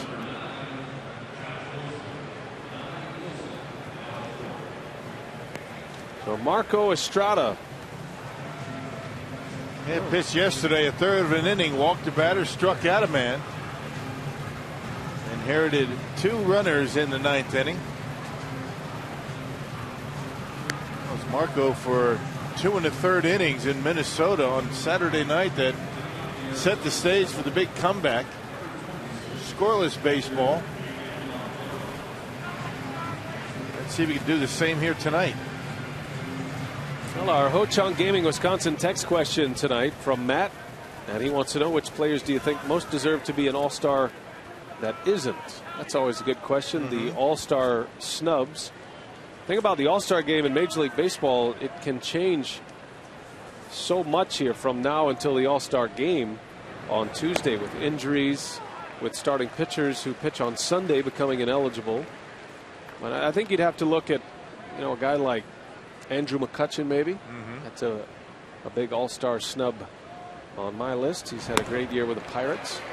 Paul Konerko over the American League has certainly put up the numbers to earn an all-star bid, and you figure he might end up there after all. He's from the Phoenix area. He's from Scottsdale, so he would love to perform at an all-star game in his hometown. I don't know if it's a snub or not, but I thought John Axford had a good shot at the all-star team.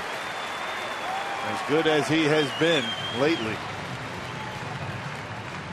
Well, Estrada picking up a strikeout to start the 7th inning as he gets Montero. Yep, fastball up, and Montero swings right through it. Back-to-back strikeouts for the Diamondbacks catcher.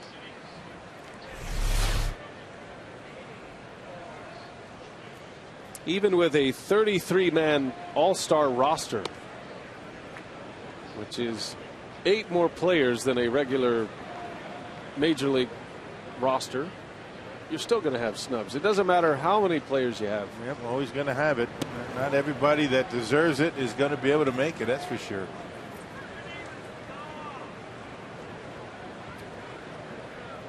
But I do like the rule that, if you're a pitcher and you can't pitch, you're not on the team. Yeah, that certainly helps the managers out. As Right. Nady flies out to center field, 2 gone in the inning.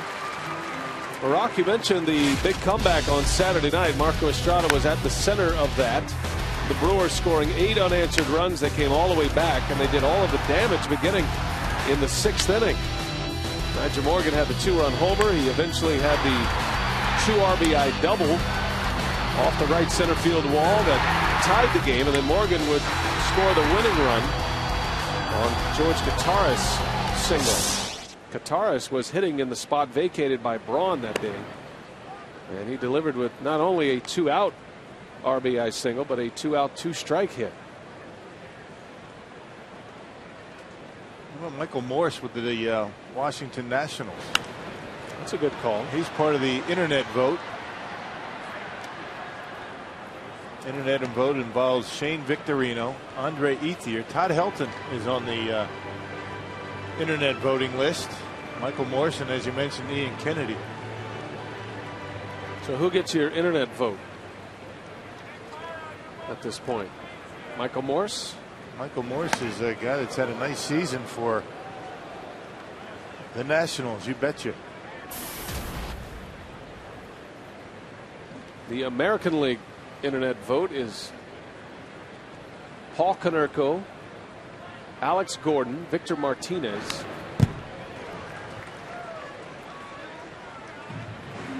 Ben Zobrist. Joe Madden was talking about Ben Zobrist as a guy, if you're trying to win an all-star game, a switch hitter who can play a number of different positions.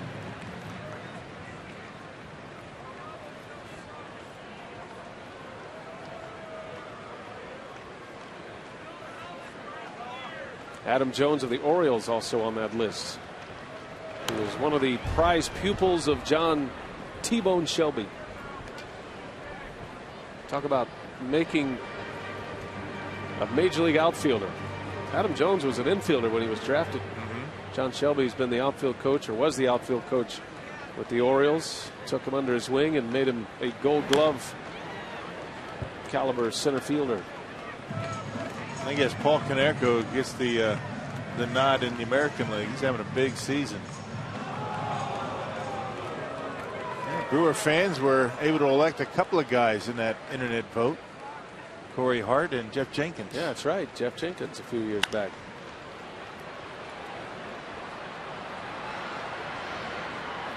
So I guess it's going to come down to who the folks in Milwaukee and Wisconsin think should be on the team. I mean, around baseball, Brewer fans have a good reputation of being actively involved in those votes. They know who has been naughty and nice as far as the All-Stars go.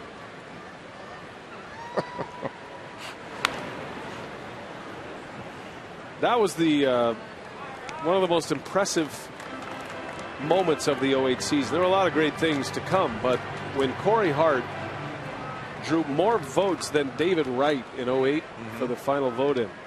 Milwaukee up against the Big Apple, and Hart was voted in. That was very impressive. Gave you a look into the power of the Brewer fans. Corey Hart still thankful.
As they go to the bottom of the 7th inning, Davey and Craig getting you set for Brewers Live postgame coming up. Zach Duke, how about his performance? His previous 11 starts here at Miller Park, his teams have never won. Pitching very well today. What have you liked? Well, he's been able to throw strikes and get ahead in the count. And basically it's a tale of two different pitchers, where Randy Wolf has pitched well against these Diamondbacks, but not tonight. Zach Duke has not pitched well against the Brewers, especially here at Miller Park. He's throwing a gem right now. All right, what are we expecting with our on-field instructional coming up? You guys going to tool around the on-deck circle? Well, that's right, and just talk about the tools of the on-deck circle and responsibilities of the on-deck hitter. All right, something new to look forward to. B.A.? All right, thanks, Craig. Thank you, Davey. Former American League All-Star Davey Nelson. What will your role be tonight, Rock, in the on-deck circle? Be in charge of the pine tar? Pine tar and the glue stick, perhaps, and I'll talk about the donut. And again, some of the responsibilities of the on-deck hitter. No big leaguer that I know of actually stands in the on-deck circle. Right. Even though that option is there for him, that's where all the stuff hangs out. Rosin bag. That was a big pine tar and rosin bag. You get the pine tar on there, and knock the rosin bag on the pine tar a little bit, get it nice and sticky. Take 3 swings and sit down. Josh Wilson with a base hit. Single to right. But I felt good doing it. But your bat was beautiful. Well prepped. And hardly scuffed at all on the 3 swings and misses. Miller Lite, what's on tap? Tomorrow, no television. Final game of the series with the Diamondbacks. Thursday, we're back on the air at 6:30. The Reds are coming in. A 4-game series. 6:30 is airtime Thursday and Friday. 5:30 airtime on Saturday. Narveson against Homer Bailey on Thursday. As we mentioned, Gallardo against Colemanter tomorrow. Now the Brewers need a jolt from someone other than Fielder. Zach Duke pitching into the 7th inning tonight.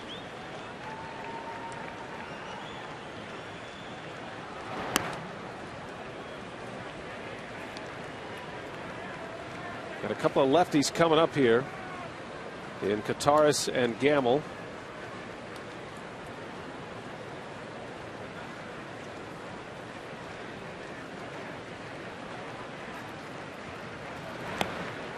And George waves at that breaking ball. Well, you never know. A long ball here makes it a 3-run game. I'd like to put a little pressure on Arizona. Sam Dimmel is loosening. He was the winner yesterday in a scoreless inning. Yeah, Dimmel showed a pretty good arm out there yesterday. He's got a good fastball.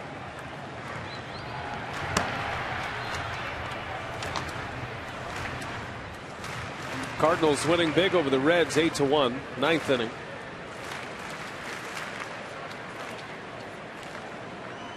Pirates have beaten the Astros tonight 5-1. Pittsburgh now 4 games over. There's a base hit by George Kataris. And now the Brewers have a little activity. Back-to-back hits.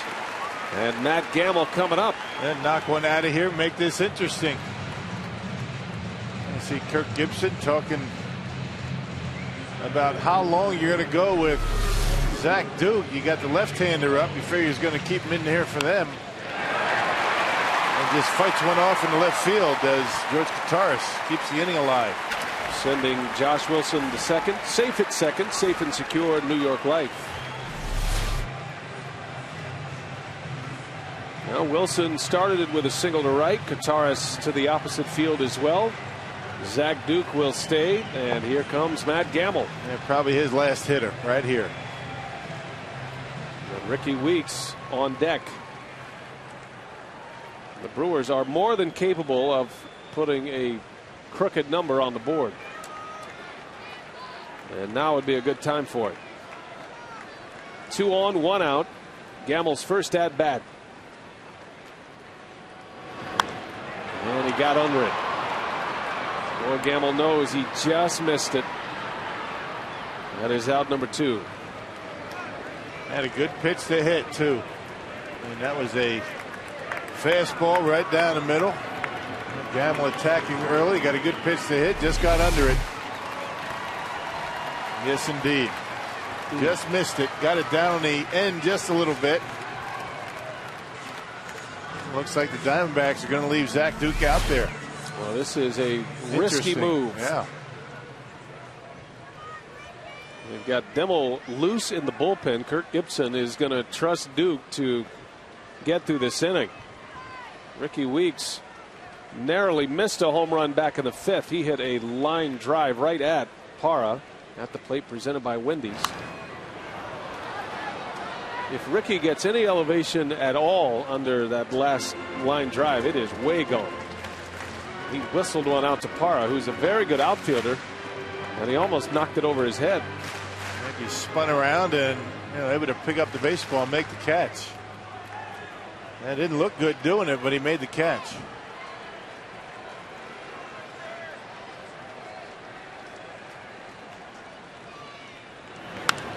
Bouncing ball back to the mound, and Zach Duke is going to get out of it. That was the shot right there. The Brewers strand 2, come up empty in the 7th.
Against the Diamondbacks tomorrow, things are looking nice. Not only are we going to keep things partly sunny and rain-free, it's going to be nice and comfortable at 76 degrees. Those winds from the north at about 7 to 14 miles per hour. All right, Amy, thanks. And hopefully the roof will be open tomorrow for the day game. You know, you can call the hotline to find out. Right. Roof closed tonight with some thunderstorms in the area. 7-2 Arizona. Brewers had a big shot in the 7th inning to get some runs on the board. Back-to-back hits with 1 out. But Duke gets out of it. And he is through 7, allowing just 2 runs. You figure Duke is done for the day. His spot due up next. Ryan Roberts will lead off here in the 8th. He's never beaten the Brewers at Miller Park. Yep, 0-6, and when he was pitching for the Pirates in his starts, 11 starts, 0-11. Since 2005, his first year. That's amazing. Of course, the Brewers have had a lot of success against the Pirates here at Miller Park. Well, it's the old saying, right? You're never as good as you think you are. You're never as bad as you think you are. And those stats would eventually turn around, and Duke a great chance to win this one tonight. His team is up by 5. Only 2 runs driven in by Fielder. Casey McGee will make the play. Roberts retired.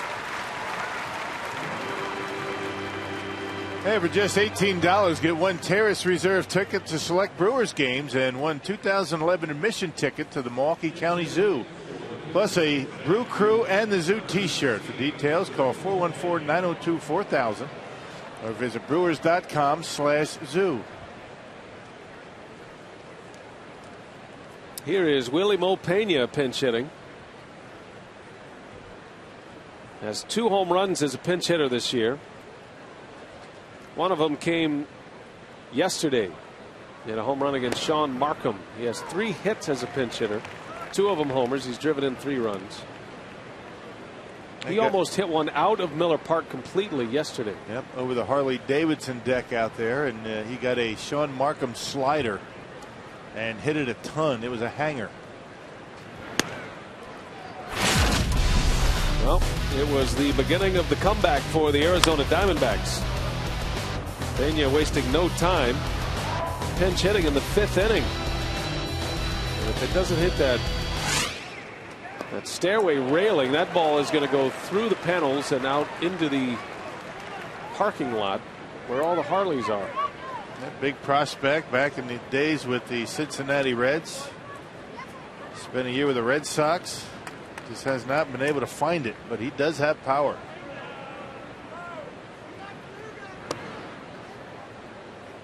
I always felt like Willie Mo Pena, when his playing career was over as a major leaguer or a minor leaguer even, he was going to end up on that softball circuit, where they hit home runs. They do those demonstrations. Saw him in Minnesota. He has that kind of swing. He does that a lot too. And Estrada not messing around with a fastball. He gets him on a couple of good breaking balls for out number 2. And fastball's up in the zone, and breaking pitches right there down and away, and he will wave at him. That's that middle speed, that hanging slider that he can hit a long way. 2 outs for Willie Bloomquist.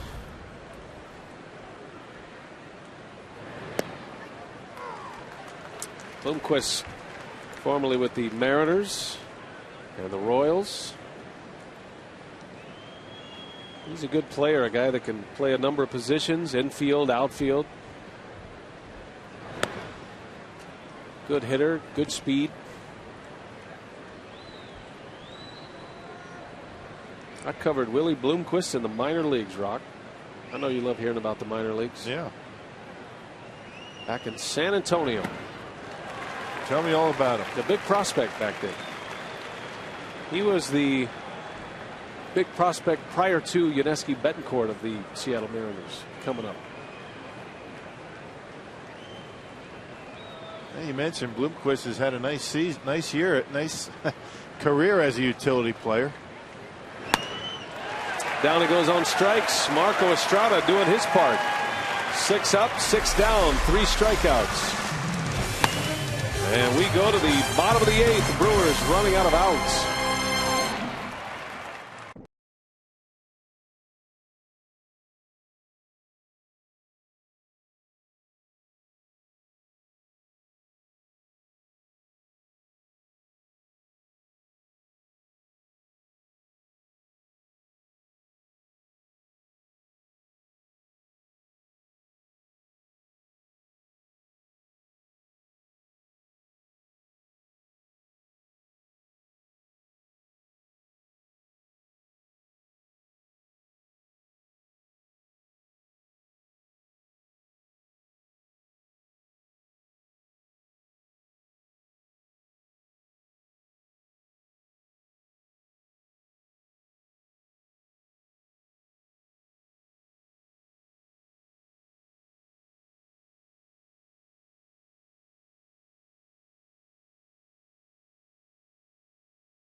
Final 2 greatest moments in MLB All-Star Game history. Go to MLB.com/moments and vote now for your favorite Midsummer Classic moment.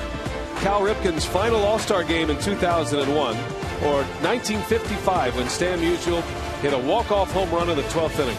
Tune into the 2011 MLB All-Star Game on Tuesday, July 12th, 7 p.m. Central on Fox to find out who won. Rally caps are on, and the Brewers are going to need all they can get. 7-2. They trail by 5 as we head to the home 8th. Nigel Morgan getting a nice hand as he is introduced as the pinch hitter. Aaron Heilman, the new Diamondbacks pitcher. Zach Duke goes 7 innings.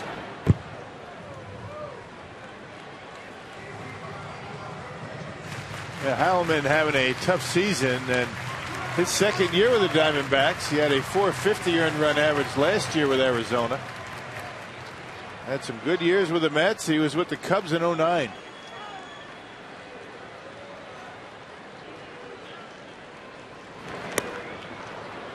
Oh, 0-2 to Nigel Morgan.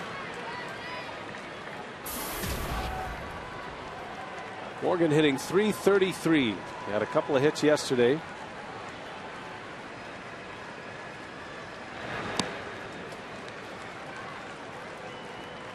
Well, you got Morgan, followed by Corey Hart, then Prince Fielder.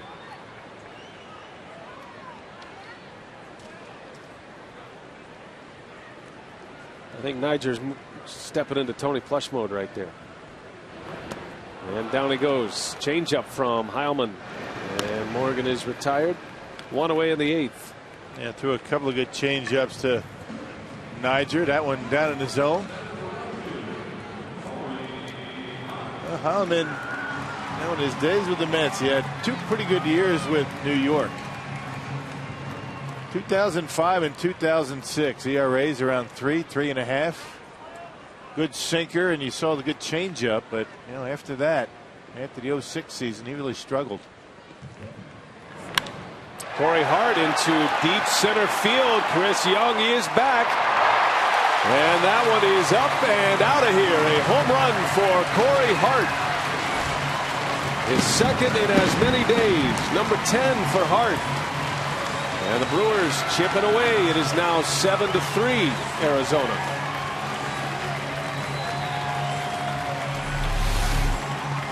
Now there's that sinker, and once again he leaves it up and out over the plate, and Corey Hart able to wait back and hit it high and far and out of here. Every one of Corey's home runs looks just about like that. A lot of air under it and just keeps going. And now Prince Fielder, who homered his last time up. So Hart into double digits. 10 homers, 24 runs batted in now for Corey.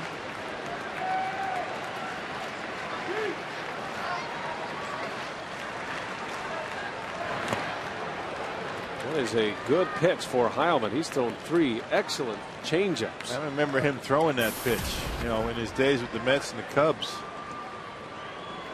It was basically sinker slider. Maybe that's one of the reasons why he got hit around so much. That changeup's a good pitch to lefties.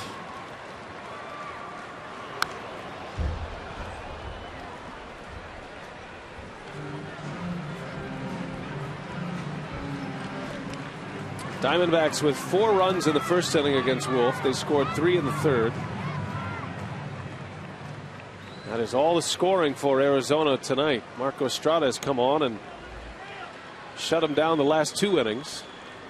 And hopefully the Brewers have enough time to make a comeback tonight. 7-3 our score. Fielder with the first 2 RBIs had an infield hit in the first and a booming home run in the 6th inning.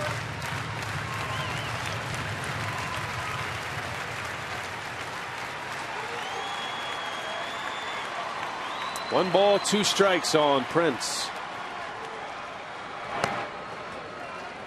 Fielder's only out was a line drive out deep to right. Upton made the catch just in front of the wall. Fielder broke his bat on that swing, but still able to hit it all the way to the wall. Only time he's been retired tonight. And he got him. Went back to the changeup, and Fielder is gone. Second strikeout for Heilman. It pulls the string nicely. He's got good arm action on that pitch. Just like his fastball. And just chokes it off and has good sink as he gets to home plate. Pitcher spot due up. It'll be Mark Kotsay to pinch hit. So Marco Estrada is out after 2 scoreless. And Katse hoping to get something going here with 2 away. Casey McGee on deck. Another changeup.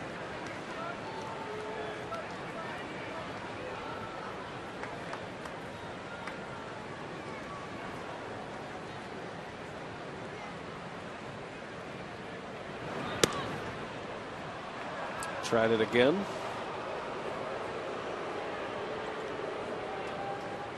There's a lot of discussion earlier today on who was going to play left field.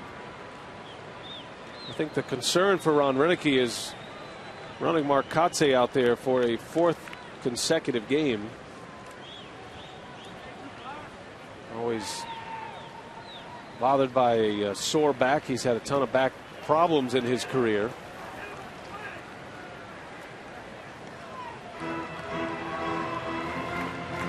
Plus, you give Josh Wilson an opportunity to get out there and get some playing time. He got a base hit tonight. I don't think he got a fly ball. No outs for Wilson. He picked up a couple of ground balls out there. But you knew he could do that. And looked real good doing that. Man, he was right on his game. That was his wheelhouse. And just like you said, you know, in Minnesota, Matt Gamble playing third base for the first time in a long time and never got a ground ball. Usually they find you when you're out there for the first time. 2-2 to Katse. Another changeup. That was up in the zone. Actually, a fastball. I beg your pardon. And it's still 2-2.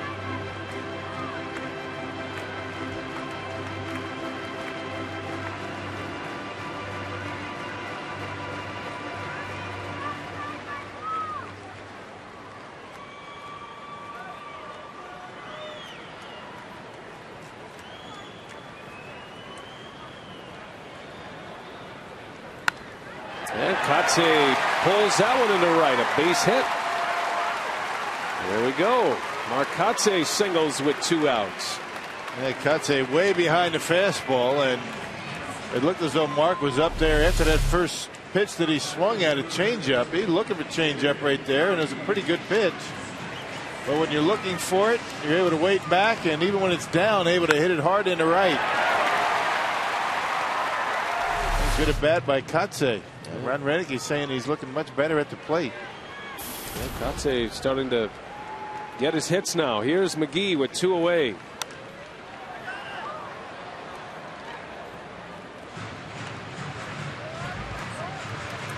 Casey is 0 for 3.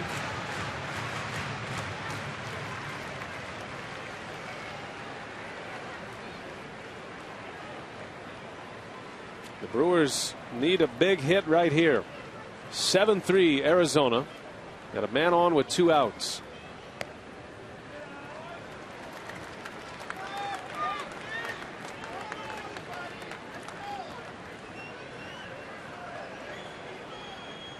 All 3 of McGee's outs on the ground tonight.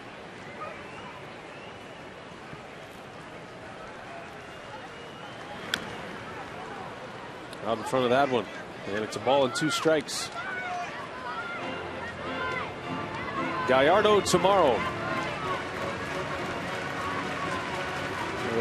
The pressure stacks up on the starting pitchers when the team is struggling.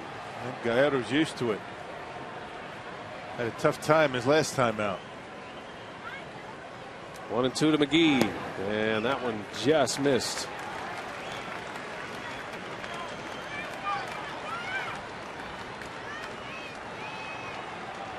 Can Casey McGee turn his season around? That is the $1 million question. And a rough first half for McGee.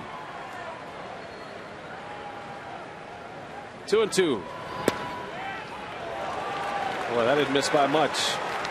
Anthony Randazzo, the home plate umpire, flinched on that pitch and called it a ball. Right down the middle, but apparently a little bit low. Tough pitch to take. You got to know Heilman doesn't want to lose McGee here. 3-2 the count. Should get something good to hit. Runner goes. Casey draws the walk. And now they're starting to make some noise at Miller Park. A 2-out single by Kotze.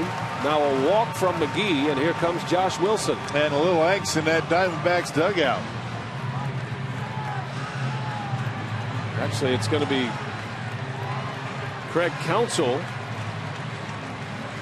instead of Josh Wilson. Well, you got Counsell and Jonathan Lucroy left on the bench. Ryan Braun, but he's not available. That'd be something to see Bronny come walking out of that dugout. Now, Braun tried to take batting practice earlier today and had to shut it down. And unavailable for the game. Calf strain, an upper calf strain on his left leg. And can only be a cheerleader here tonight. The Brewers down 4. Got the tying run in the on-deck circle in Kataris. Counsell trying to get him an at-bat here in this 8th inning. The run is in on a Corey Hart home run. 2 on, 2 out. And Counsell pops up a bunt. That'll go foul. Gives you an idea of how Counsell's feeling about the way he's swinging it right now. Well, you know, he's trying to do anything he can to get that tying run to home plate. I mean, in ordinary circumstances, that's not a very good play. You want to try and drive in a run, but Counsell trying to just push one down the third baseline. You had Roberts way behind the bag at third. A good idea for Counsell. If it works, you bring Kataris to represent the tying run. 2 on, 2 out. Heilman deals, and Counsell fouls it back. 0-2 the count on Craig Counsell.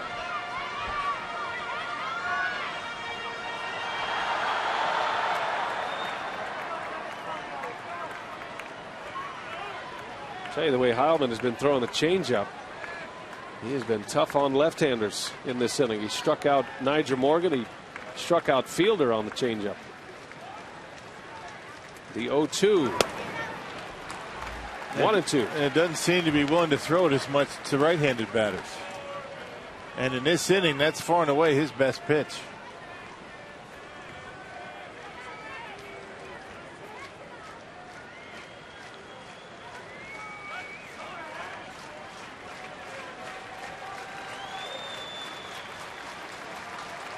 One ball, 2 strikes. Counsell takes one inside. Count evens at 2-2.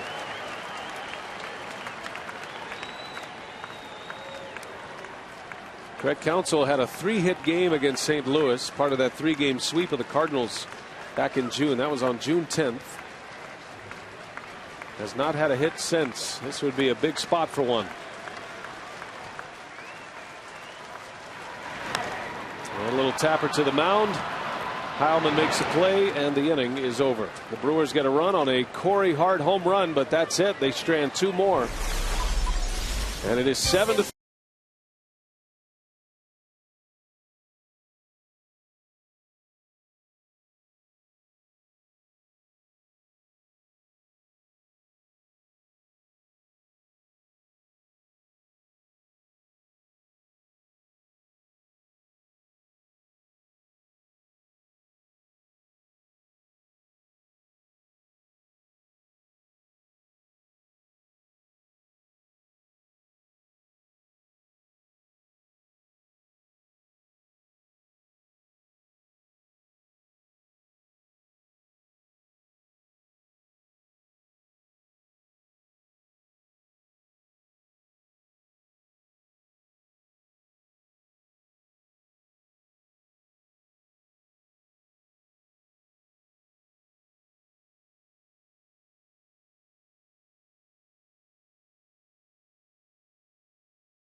Under the lights of Miller Park, the roof closed tonight on a Tuesday night for baseball. The Brewers and the Diamondbacks, second game of the series. Arizona winning yesterday, and a 7-3 lead here tonight as we go to the ninth. Zach Braddock will work the ninth inning. Yeah, fifth appearance, and it's being recalled from AAA.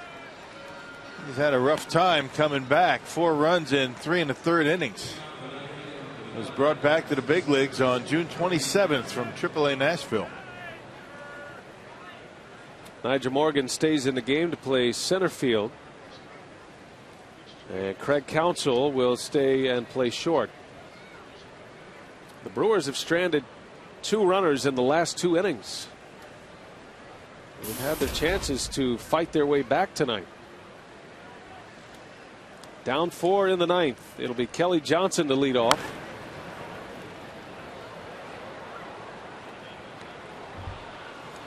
Hey, Marco Estrada's done a nice job his last couple of appearances. 4 1/3 scoreless baseball. Well, Estrada goes 2 scoreless tonight with 3 strikeouts. Retired all 6 batters he faced. And how important is that when you only have 6 relief pitchers? I'll tip your hat to Randy Wolf as well. It could have been a night where Randy Wolf had an early exit. He had given up 7 runs through the first 3 innings. But he was able to go 6 tonight. Johnson out to Ricky Weeks, and it's in time for out number 1.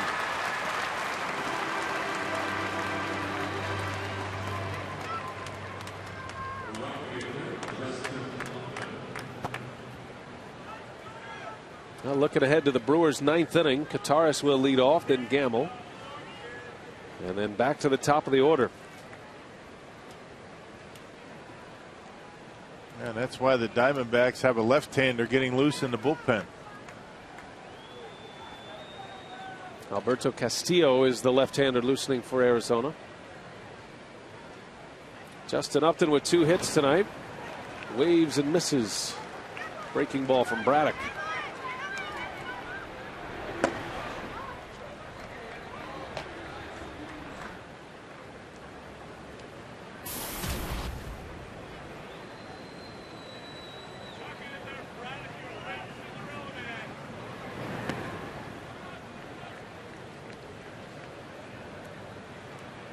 Diamondbacks did all their work early. 7 runs. Upton was a part of that. Had a single and a run scored in the first. He hit a booming home run in the 3rd inning. His 14th homer of the year. Now 44 runs batted in.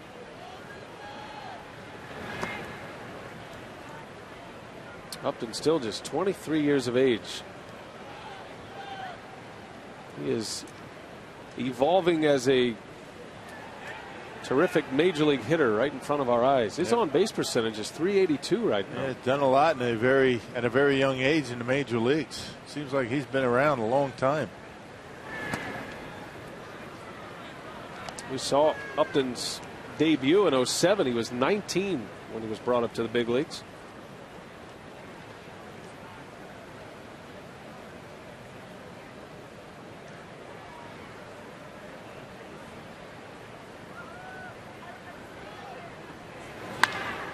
In the air, deep center field. Back is Nigel Morgan with room. 2 outs. Just got under it, did Upton. Our Home Depot doing more on defense.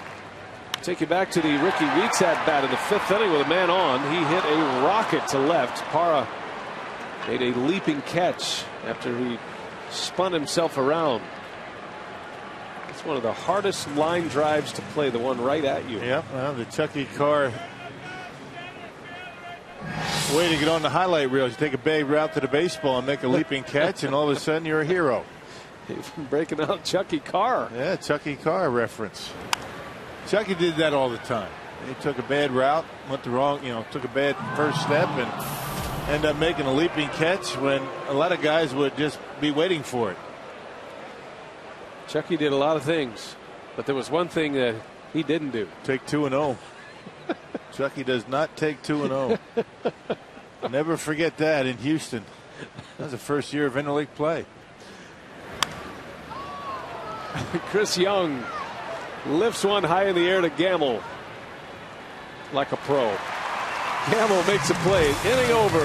We are headed to the bottom of the ninth. Brewers coming up. Fill up that glass.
Ending and a finish.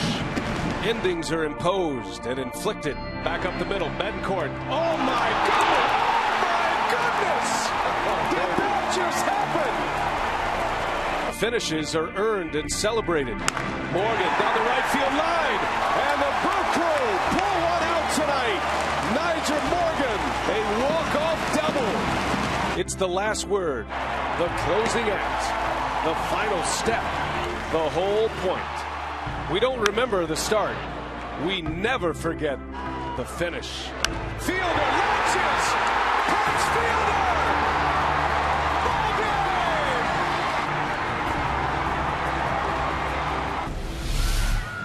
game. Some of the great memories so far this year on the highlight reel, and maybe the Brewers can put another one on there tonight. Alberto Castillo takes over in the ninth inning. It's a 4-run game. The Brewers were down 7-1. Now it's 7-3. Castillo making his 5th appearance of the season, and instead of Kataris, Ron Renicky is going to go to Jonathan Lucroy here in the bottom of the ninth. Brewers need base runners. Castillo pitched a scoreless 5th inning in yesterday's ball game. It's got a very tough arm angle for a left-handed batter. That's why you see Lucroy in there for Kataris.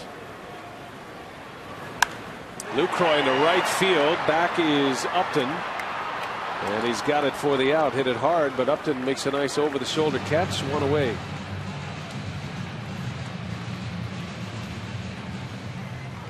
And here comes Matt Gamble.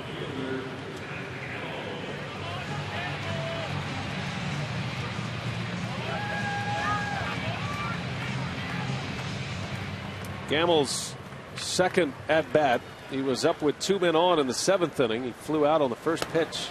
Got a good one to hit from Zach Duke. But he popped it up, and the inning ended. Duke goes 7 innings tonight, 5 hits, 2 earned runs. And he is in line for his first ever win at Miller Park.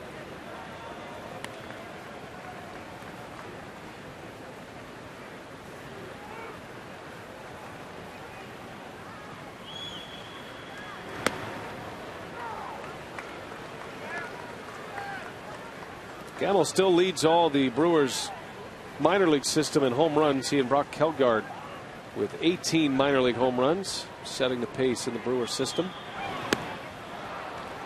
And he strikes out for out number 2. Our Menards play of the game, Zach Duke, looking for his 2nd win of the year. He was impressive tonight in 7 innings, just 2 earned runs allowed. Only 1 strikeout, 87 pitches to get through 7 innings. You know, the Brewers were attacking early. He got some outs early in counts. Did a nice job keeping the baseball on the ground. Gave up only 2 runs in 7 innings. and looking for his first win ever at Miller Park. Kirk Gibson's club was 2 games back of the Giants to start play today. 1 game better than the Brewers on the record. Giants are underway with the Padres. They have a 2-0 lead in the 2nd inning. Matt Cain is up for San Francisco tonight. Recently named an All-Star. Cardinals won. They beat the Reds 8-1. In St. Louis, Jaime Garcia now 8-3. He beat Volquez tonight. Pirates beat the Astros 5-1. So Pittsburgh at 45-41.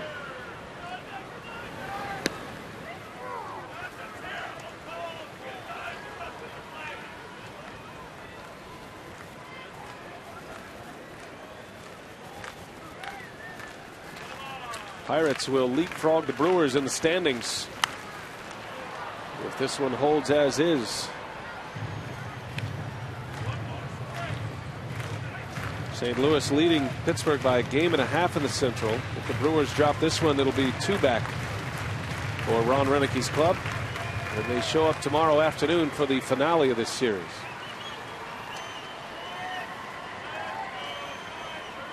Brewers down to their last strike.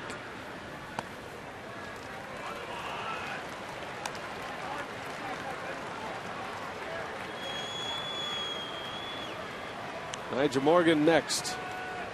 If Weeks can reach base.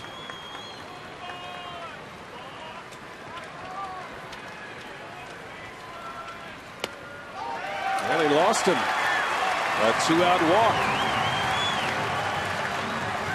You need Prince Fielder to hit this inning. If he comes up, he'll represent the tying run.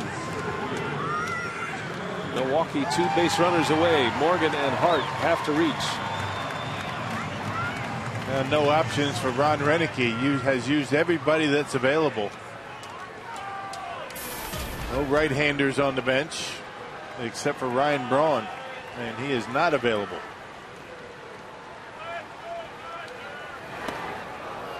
It's a tough matchup for Morgan.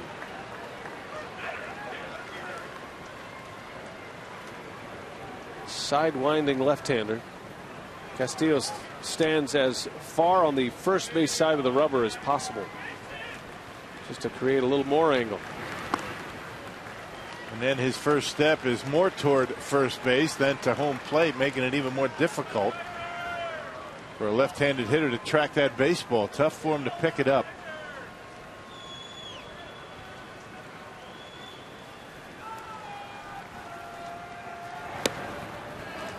Two balls and a strike.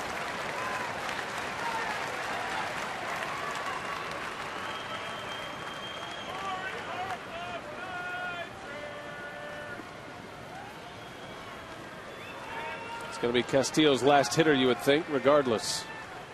Either the game ends or Gibson's going to go to his closer. 2-2 the count. Gibson has hardly moved from that spot, like a statue standing there, watching everything. His eyes are always moving, just like when he was a player.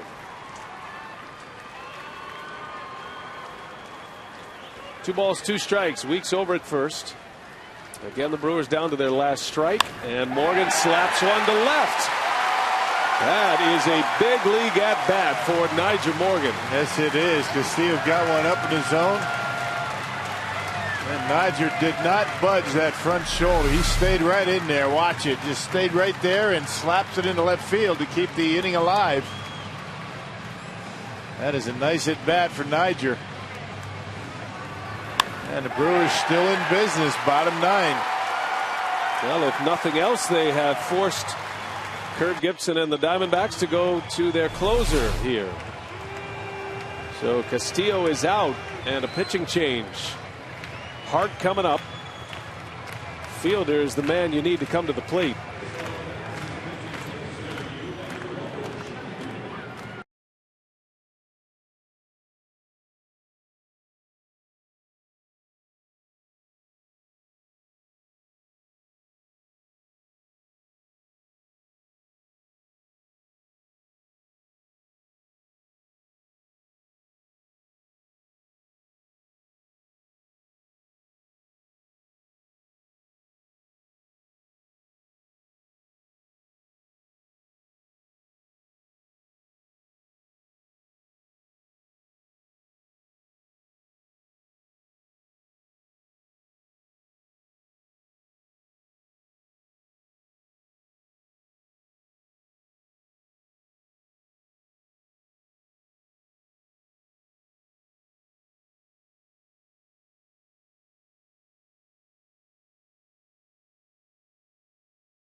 is maybe going to give it a go here. He walked to his manager between innings, and Ron Renicky immediately went to Roger Kaplinger, the head athletic trainer.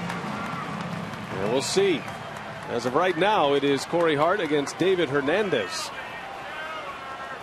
So Hernandez, the Diamondbacks closer, in the absence of J.J. Putz, and he has been tough. A big fastball with an excellent breaking ball. We saw him yesterday. He struck out the side of the ninth inning to save his fourth. Yeah, good curveball, and because Fielder represents the tying run, he's on deck, becomes a save situation. And Ryan Braun will hit for the pitcher if it gets to that point.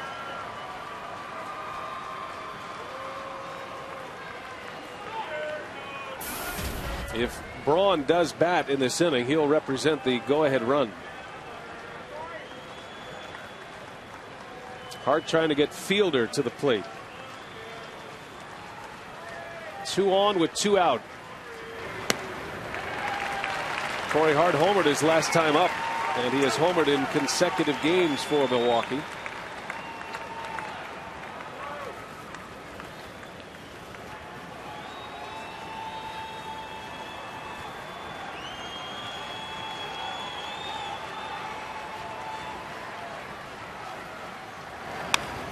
On the ground to third, this is Roberts, and the out at second base. The ball game is over. The Diamondbacks win it 7-3, and they have won the first 2 games in this series.